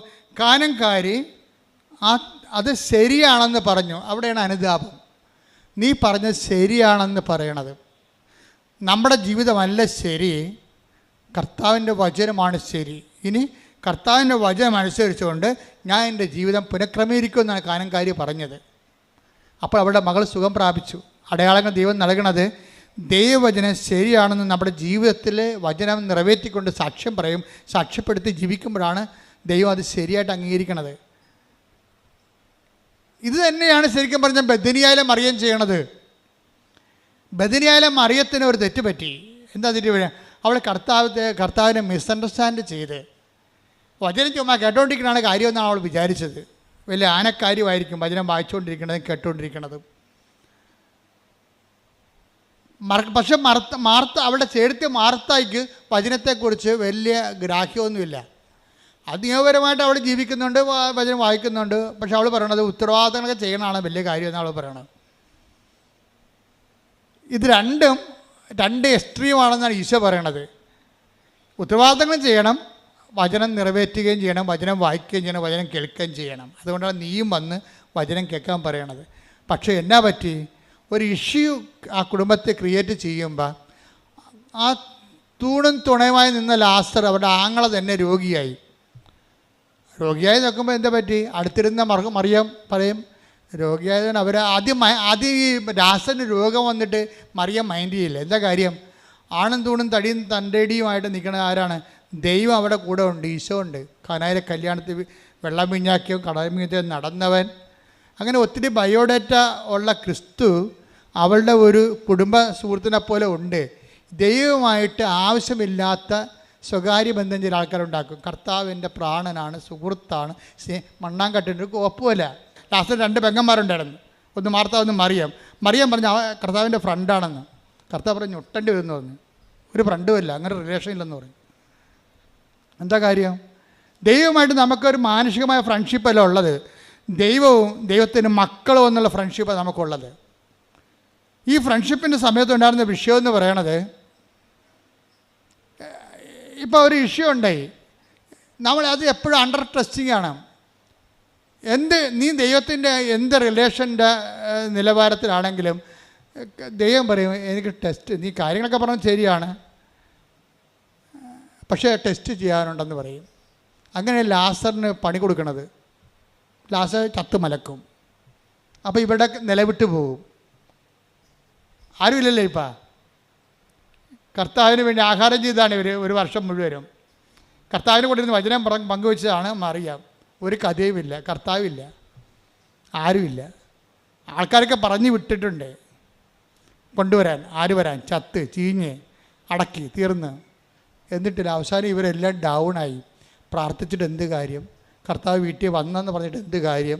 ഇവിടെ ഇരുന്ന് സംസാരിച്ചെന്ന് പറഞ്ഞിട്ട് എന്ത് കാര്യം? നമുക്കൊരാവശ്യമില്ല ഉള്ളപ്പോൾ ആരുമില്ലല്ലോ. അതാ, നമുക്കൊരാവശ്യമുള്ളപ്പോൾ ആരുമില്ലല്ലോ. അതായത് എപ്പോഴും ടെസ്റ്റിംഗ് ടൈം എപ്പോഴും നിങ്ങൾക്ക് മനസ്സിലാക്കണം. കർത്താവുമായിട്ട് നിൽക്കുമ്പോൾ നമ്മൾ എന്ത് ജോലി ചെയ്തു, നമ്മൾ എന്ത് കർത്താവുമായിട്ട് ബന്ധമാണ്. ഇപ്പം ഞങ്ങളൊക്കെ ഫുൾ ടൈം കോൺസെൻട്രേറ്റഡാണ്. ഞാൻ എൻ്റെ ജീവിതത്തിലാണെങ്കിൽ ഒരു ടൈം പോലും ഞാൻ നഷ്ടപ്പെടുത്തിയിട്ടില്ല. എൻ്റെ ജീവിതത്തിൻ്റെ ഏറ്റവും വലിയ വിജയമാണത്. കർത്താവിൻ്റെ മുമ്പിൽ എനിക്ക് തന്നൊരു ദാനമാണ്. ഒരു ടൈം പോലും ഞാൻ വേസ്റ്റ് ചെയ്തിട്ടില്ല, വേസ്റ്റിന് വേണ്ടി ഉപയോഗിച്ചിട്ടില്ല. എല്ലാം സുവിശേഷത്തിന് വേണ്ടിയും സഭയ്ക്ക് വേണ്ടിയും സാംസ്കാരിക കലാവിധങ്ങൾക്ക് വേണ്ടിയും സഭയോട് ബന്ധപ്പെട്ട സമൂഹത്തിന് വേണ്ടിയും പൊതുസമൂഹത്തിന് വേണ്ടിയാണ് ജീവിച്ചത്. ഇപ്പോഴും അങ്ങനെയാണ്, ഒരു സമയം കളയത്തില്ല. പക്ഷേ എനിക്ക് ഇത്രയും കൃത്യമായിട്ട് സുവിശേഷ വേലയായിട്ട് ജീവിച്ചിട്ടും എനിക്ക് എന്തെല്ലാം പ്രോബ്ലംസാണ് ഉള്ളത്. എനിക്ക് ന്യായമായി ദൈവം തരേണ്ട ഒരു കാര്യം തന്നിട്ടില്ല. ദൈവത്തിന് വേണ്ടി ഒത്തിരി കാര്യങ്ങൾ ദൈവം ചെയ്തിട്ടുണ്ട്, അതിന് എന്നെ പങ്കെടുപ്പിച്ചിട്ടുണ്ട്. അത് ഞാൻ സന്തോഷമായി. ഇപ്പം നിങ്ങൾ ദൈവത്തിന് വേണ്ടി തന്ന കാര്യമാണ് ഉടമ്പടി, ദൈവത്തിന് വേണ്ടി തന്ന കാര്യമാണ് നിങ്ങൾ, അത് ഞാൻ നന്നായിട്ട് ചെയ്യുന്നുണ്ട്. പക്ഷേ ഇതുപോലും ആരോഗ്യത്തോടെ ചെയ്യാൻ വേണ്ടി ദൈവം അനുവദിച്ചിട്ടില്ല. എന്താ കാര്യം? ഒരു കൈ കർത്താവിനെ പിടിച്ചുകൊണ്ടേ നടക്കാൻ പറ്റത്തുള്ളൂ. അതെപ്പോഴും നമ്മൾ ശ്രദ്ധിക്കണം. എന്നോട് കാണിക്കാത്ത കാര്യം നിങ്ങളോട് കാണിക്കുമോ? എന്താ സംഭവിച്ചു കഴിഞ്ഞാൽ, കാണിക്കാൻ പറ്റില്ലെന്നൊന്നും ഞാൻ പറയണില്ല. പക്ഷേ ഇതൊരു മനസ്സിലാക്കേണ്ട സത്യമാണ്. നമ്മൾ ദൈവത്തിലെടുക്കുമ്പോൾ ആൾക്കാർ ദൈവത്തിലെടുക്കണത് എന്താണ്? നമുക്ക് പ്രശ്നമൊന്നും ഉണ്ടാകരുത്, അത് വേണ്ടിയാണ് ദൈവത്തിലെടുക്കുന്നത്. നാളെ പിള്ളേർ പള്ളിക്കൂടത്തിൽ പോകുമ്പോൾ പട്ടി കടിക്കരുത്, അതിനാണ് കുടുംബ പ്രാർത്ഥന നടത്തുക. എന്താ കുടുംബ പ്രാർത്ഥന? അല്ലെങ്കിൽ വല്ല അബദ്ധം ഉണ്ടാകും, വല്ല അപകടം ഉണ്ടാകും. അപ്പോൾ ഈ പേടിച്ചിട്ടാണ് കുടുംബ പ്രാർത്ഥന നടത്തുന്നത്, അല്ല ദൈവത്തെ സ്നേഹിച്ചിട്ടല്ല. പല അണ്ണന്മാരും പള്ളിയിൽ പോണതും പല അണ്ണന്മാരും കുടുംബ പ്രാർത്ഥന നടത്തേണ്ട കാര്യം എന്താണ്? നമുക്ക് പണി കിട്ടല്ലേ കർത്താവേ, നമുക്ക് പണി തരുന്നത് കേട്ടോ, പണി തരാതിരിക്കാൻ വേണ്ടിയാണേ. അത് ദൈവത്തിന് അറിയാം. എന്ന് വെച്ച് കഴിഞ്ഞാൽ പേടിച്ചിട്ടാണ് പല കാര്യങ്ങളും ചെയ്യണത്. അങ്ങനെയല്ല, ദൈവത്തിനെ സ്നേഹിച്ചിട്ട് ചെയ്യണതിലേക്ക് നീ ഒരു ടെസ്റ്റ് തരും. അപ്പം ടെസ്റ്റ് തന്നപ്പോൾ എന്ത് പറ്റി? ടെസ്റ്റിൽ മറിയാൻ തോറ്റു. മാർത്ത, വചനം കേൾക്കാത്ത മാർത്ത അപ്പഴും പിടിച്ചു നിന്ന്. 4 ദിവസം കഴിഞ്ഞപ്പോൾ ചീഞ്ഞപ്പോൾ ആൾ വന്നിട്ടുണ്ട്, കർത്താവ് വന്നിട്ടുണ്ട്, ചീഞ്ഞ ആൾ. ആ കുഴിമാടത്തിന് പുറത്ത് വരെ മണമാണ്, അടുക്കലെന്നാണ് ശിഷ്യന്മാർ പറയണത്. ഇപ്പോൾ കർത്താവ് അവിടെ വന്ന് നിൽക്കണമെന്ന് കണ്ടപ്പോൾ മറിയാൻ പറഞ്ഞു, വരിക പോവുകയും ചെയ്യട്ടെ, നമുക്കെന്താണ്, വരിക പോവുകയും ചെയ്യട്ടെ, നമുക്കെന്താണ്. കാര്യം നമുക്ക് ഒരാളതിനെല്ലാം വന്ന് ഒരാളുടെ വഴി തങ്ങുക, പോകാനുള്ളവൻ പോയി. ഇനിയിപ്പോൾ ആര് വന്നിട്ട് എന്ത് കാര്യം, പോയിട്ട് എന്ത് കാര്യം? മറിയം പോയില്ല, മറിയം തോറ്റു ആ പരീക്ഷയ്ക്ക്. മാർത്തായാണ് ഇടിച്ചതിൽ കയറണത്. മാർത്തായതിന് അവിടെ ചെന്നിട്ട് പറയുവേ, എന്താണ്, കർത്താവേ നീ ഇവിടെ ഉണ്ടായിരുന്നെങ്കിൽ. ഒരു വചനം കേൾക്കാത്ത പാർട്ടിയാണ്, പക്ഷേ വിശ്വാസ ജീവിതം കറക്റ്റാണ്. നീ ഇവിടെ ഉണ്ടായിരുന്നെങ്കിൽ എൻ്റെ സഹോദരൻ മരിക്കുകയില്ല. പക്ഷേ നീ ദൈവത്തോട് ചോദിക്കണത് എന്തും ദൈവം നിനക്ക് നൽകുമെന്ന് ഇപ്പോഴും എനിക്കറിയാം. അതാണ് മാർത്തയുടെ വിശ്വാസം. വല്ലാത്ത വിശ്വാസമാണ്. കഴിഞ്ഞ ദിവസങ്ങളിൽ ജോമോളനോട് പറഞ്ഞ്, ഇവളെ പഠിപ്പിച്ച ആരോ ഉണ്ടാക്കി വിളിച്ച് പറഞ്ഞ്, ഗ്രീക്കിൽ എഴുതിയിരിക്കണത്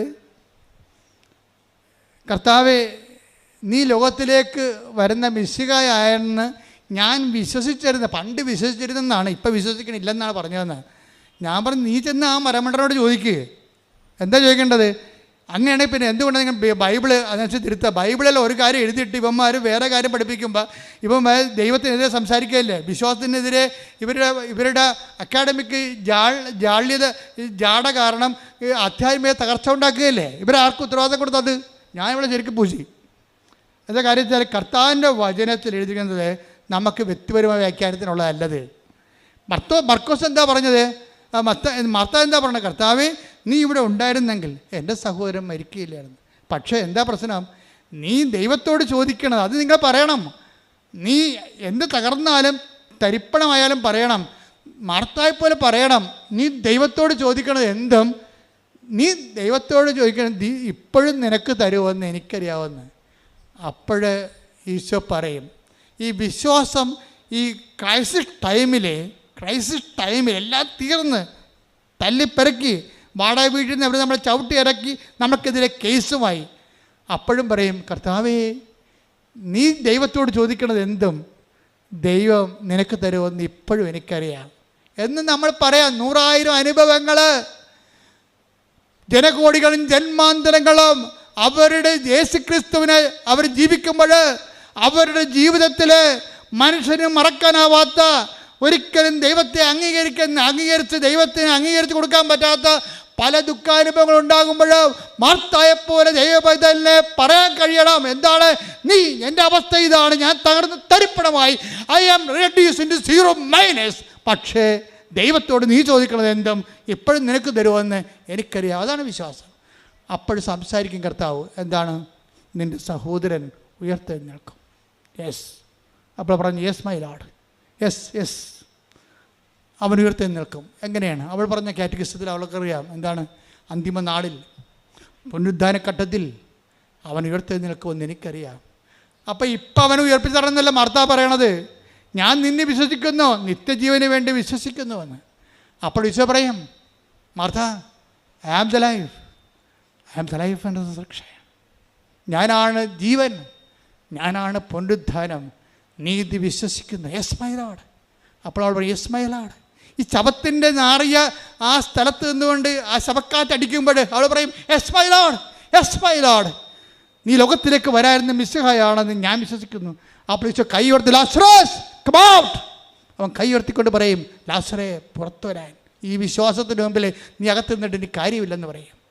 നിന്നെ പുറത്തു കൊണ്ടുവരാൻ കഴിയുമെന്ന് അവൾ വിശ്വസിക്കുന്നു, ഇപ്പോഴും അവൾ വിശ്വസിക്കുന്നു.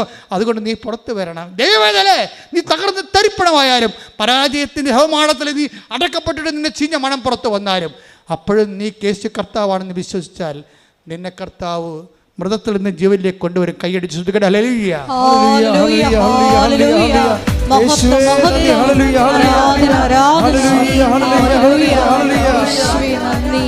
ഈശ്വരാ ആരാധനയും സ്തുതിയും പുകഴ്ചയും പരിശുദ്ധ പരമ ദിവ്യകാരുണ്യത്തിന് നേരവും ആരാധനയും സ്തുതിയും പുകഴ്ചയും ഉണ്ടായിരിക്കട്ടെ. ലാസർ ഉയർപ്പിക്കപ്പെട്ടൊരു അടയാളം കണ്ടപ്പോഴേ തകർന്നു പോയത് മറിയമാണ്. മറിയം കണ്ണുനീരോടെ ഇരിക്കുക. കാര്യം അവളെ വിളിച്ചിട്ട് വന്നില്ലല്ലോ. ഈ മഹാത്ഭുതം കാണാൻ വേണ്ടി കർത്താവ് ആളെ വിട്ട് അവളെ വിളിച്ചതാണ്. വന്നില്ല അവൾ.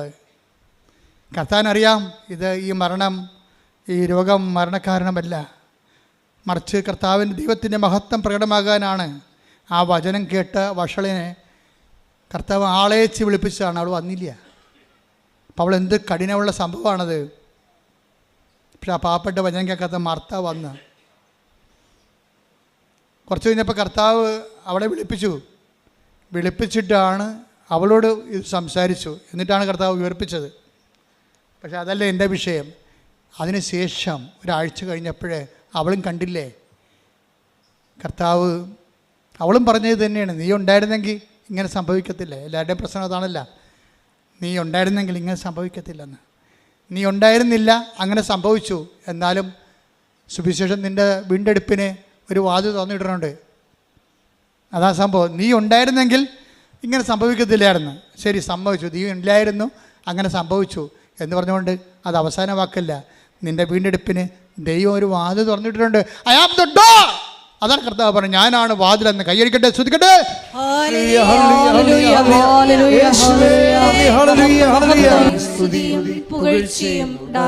ഈ കാഴ്ച കണ്ടിട്ട് തോറ്റുപോയില്ല കർത്താവേ.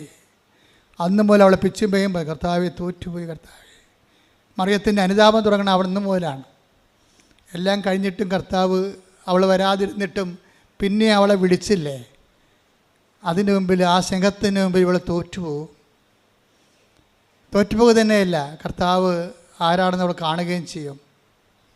അപ്പോൾ അവൾ എപ്പോഴും പറയും, തോറ്റുപോയി കർത്താവെ, തോറ്റുപോയി, നിൻ്റെ സ്നേഹത്തിന് മുമ്പ് ഞാൻ തോറ്റുപോയി എന്ന് പറഞ്ഞ് അവളത്, ആ അനുതാപമാണ് ബെഥനിയിലെ മറിയം പിന്നെ ലാസറിൻ്റെ വീട്ടിലെ കർത്താവിനെ വിളിക്കാൻ കാരണം. ഒരു നേരത്തെ ഭക്ഷണത്തിന് വീണ്ടും പഴയതുപോലെ ലാസറുണ്ടാകും, മാർത്തായുണ്ടാകും, മറിയം ഉണ്ടാകും. യേശുവിനെ വിളിക്കുമ്പോൾ അന്ന് വരെ ചെയ്യാത്തൊരു കാര്യം മറിയം ചെയ്യും. എന്താണ് ചെയ്യണത്? തോറ്റുപോയി കർത്താവേ, നിൻ്റെ സ്നേഹത്തിന് മുമ്പിൽ തോറ്റുപോയെന്ന് പറയാൻ വേണ്ടി ഒരു കുപ്പി നാർദിൻ സുഗന്ധം എടുത്തിട്ട് അവൻ്റെ കാലെ പൂശിക്കൊണ്ടിരിക്കും. അത് അവളുടെ അനുതാപമാണത്. ഒരിക്കൽ yes my Lord, you are right. അതാണ് അനുതാപം. അതേ കർത്താവേ, കനങ്കാരി പറഞ്ഞില്ലേ, yes my Lord, you are right. ഇപ്പോഴും മറിയം പറയുന്നത് എന്താണ്? Yes my Lord, you are right. ക്രിസ്തു എപ്പോഴും സത്യമായിട്ട് നിൽക്കും. ഏത് തകർച്ചകളിലൂടെ നീ കടന്നു പോയാലും നിന്നെ വീണ്ടെടുക്കാൻ, അവസാനത്തെ വാതിൽ തുറക്കാൻ വേണ്ടി ക്രിസ്തു വരും. അപ്പോഴും നീ ഇടയ്ക്ക് കർത്താവിനെ തള്ളിപ്പറയരുത്. കാര്യം അനുതാപം എന്ന് പറയണത് നിരന്തരമായ ക്രിസ്തുവിനെ എല്ലാ സാഹചര്യങ്ങളിലും അംഗീകരിച്ചുകൊണ്ട് ക്രിസ്തുവിൻ്റെ കൂടെ നിത്യതയിലേക്കുള്ള യാത്രയാണ്. ഇത് കണ്ടപ്പോൾ വാട്ട് വേസ്റ്റ് അയാൾ കിടന്ന് കാറി. ആരെയാണ്? യൂദാസ്. എന്താ വാട്ട് വേസ്റ്റ്? ഇത് 300 ദനാറയില്ലേ, ഒരു വർഷത്തെ മുഴുവൻ കൂലിയാണ്. ഇത് പാവസങ്ങൾക്ക് വീട് വെച്ച് കൊടുക്കാൻ പാടില്ല ഞാൻ ചോദിക്കും. അങ്ങനെ ചോദിക്കണവരില്ലേ? ബൈബിൾ പഠിക്കുന്നവർ ധ്യാനകേന്ദ്രങ്ങൾക്ക് പകരം വീട് വെച്ച് കൊടുക്കാൻ പറയുന്ന ആൾക്കാരില്ലേ? എല്ലാ കാലത്തും ഉണ്ടാവും. പെണ്ണുങ്ങളെ കെട്ടിക്കാൻ പാടില്ല എന്ന് പറഞ്ഞിരിക്കുന്ന ആൾക്കാരുണ്ടാവും. യുവദാസന്മാർ എല്ലാ കാലത്തും ഉണ്ടാവും. പക്ഷേ അതിന് പകരം നമുക്ക് വീട് വെച്ച് കൊടുക്കാം, മക്കളെ കെട്ടിച്ച് കൊടുക്കാം. പക്ഷേ അത് സുവിശേഷത്തിന് പകരമാകത്തില്ല.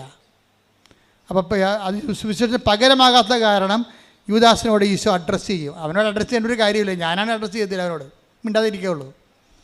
നമുക്കെന്തിനാണ് ഈ പറഞ്ഞോട് സംസാരിക്കേണ്ട ആവശ്യം? Why you should waste my time. പക്ഷേ എല്ലാവർക്കും വേണ്ടി കർത്താവ് അവനോട് സംസാരിക്കും. എന്താ പറഞ്ഞത്? ജൂഡാസ്, എൻ്റെ നീ അത്ര നെഞ്ചുവേദന എടുക്കേണ്ട കാര്യമൊന്നുമില്ല കരുതി. നീ വലിയ റാഷണാലിറ്റി കളിച്ചിട്ടും നാട്ടുകാരുടെ മുമ്പിൽ വലിയ സാമൂഹ്യ പരിഷ്കർത്താവേണ്ട കാര്യമൊന്നുമില്ല. എൻ്റെ ശവസംസ്കാരത്തിന് വേണ്ടി ഇത് ചെയ്തതെന്ന് നീ കരുതി വെച്ചാൽ മതി. വണ്ടി വിട്ടേക്കാൻ പറയും. എൻ്റെ ശവസംസ്കാരത്തിന് വേണ്ടി. പക്ഷേ നീ ഒരു കാര്യം മനസ്സിലാക്കണം. എന്താ കാര്യം? നീ അതിനെ മനസ്സിലാക്കേണ്ട കാലങ്ങളാണ് നിനക്ക് വരാൻ പോണത്. എൻ്റെ സുവിശേഷം എവിടെയെങ്കിലും പറയുക, take the word of God, Mathai 26:13.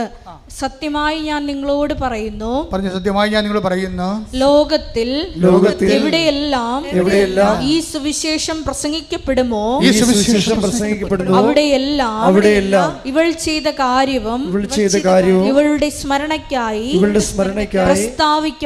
പ്രസ്താവിക്കപ്പെടും. അപ്പൊ ഇത് നാർദിൻ സുഗന്ധതൈലം കെട്ട് വിറ്റ് പെണ്ണ് കെട്ടിക്കണതും പെണ്ണുങ്ങളെ മക്കളെ കെട്ടിക്കണതും ജോലി വാങ്ങിച്ചു കൊടുക്കണതും വീട് വെച്ച് കൊടുക്കണതും ഒക്കെ അല്ല പ്രശ്നം.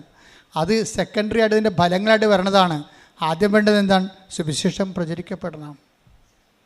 ഏറ്റവും വലിയ കാരുണ്യം എന്ന് പറയുന്ന കാരുണ്യപ്രവൃത്തി എന്ന് പറയുന്നത് എന്താണെന്നറിയാവോ? സുവിശേഷം കൈമാറ്റം ചെയ്യപ്പെടുന്ന ഏറ്റവും വലിയ കാരുണ്യപ്രവൃത്തി. കരുണയുടെ വർഷത്തിൽ കർത്താവ് എനിക്ക് തന്ന വെളിപാട് ഞാൻ അന്നത്തെ സുവിശേഷത്തിൽ പറഞ്ഞിട്ടുണ്ട്. കാരുണ്യപ്രവൃത്തി എന്ന് പറയണത് കർത്താവിനെ അറിയാത്തവരെ അറിയിക്കുന്നതും അറിഞ്ഞവരെ ആഴപ്പെടുത്തുന്നതുമാണ്. അതുകൊണ്ട് ഈ സുവിശേഷം ലോകം മുഴുവൻ പ്രഘോഷിക്കപ്പെടുമ്പോഴും നിൻ്റെ പേര് പറയും, വേറെ രീതിയിലാണ് പറയണത്, പക്ഷേ ഇവളുടെ പേര് പറയും. അത് പ്രഘോഷിക്കപ്പെടുന്നതിൻ്റെ ഭാഗമായിരിക്കും. സുവിശേഷ പ്രഘോഷത്തിൻ്റെ ഭാഗമായിട്ടായിരിക്കും ഇവളുടെ അനുതാപം ഇനി പ്രഘോഷിക്കപ്പെടാൻ പോകുന്നതെന്ന് പറയും. അവൾക്ക് ചെയ്യാൻ കഴിയണം അവൾ ചെയ്തു, അവൾക്ക് ചെയ്യാൻ കഴിയണം അവൾ ചെയ്തു. അവളുടെ ചെയ്തതിനെ, അവളുടെ അനുതാപത്തെ ദൈവം അംഗീകരിക്കും. എന്താ കാര്യം? ലാസർ ഉയർത്തപ്പോഴേ നീ ലോകത്തിലേക്ക് വരായിരുന്ന മിശിഹായാണ്, നീ ദൈവത്തെ മനുഷ്യൻ മരിച്ചാലും ഉയർത്തെഴുന്നേൽപ്പിക്കുന്ന ദൈവമാണെന്ന് അവൾ നേരിട്ട് കണ്ടപ്പോഴേ അവനിൽ വിശ്വസിക്കുന്നവന് നിത്യജീവനുണ്ടെന്ന് മാർത്തായെപ്പോലെ അവൾ ഏറ്റു പറഞ്ഞതാണ്. കർത്താവിൻ്റെ കാലത്ത് പാദങ്ങൾ പൂശിയ അനുതാപത്തിൻ്റെ സുഗന്ധ തൈലമെന്ന് പറയുന്നത് നിത്യതയ്ക്ക് വേണ്ടിയുള്ള അച്ചാരമാണ്. കൈയ്യടിക്കട്ടെ, ശ്രുതിക്കട്ടെ, ഹല്ലേലൂയ.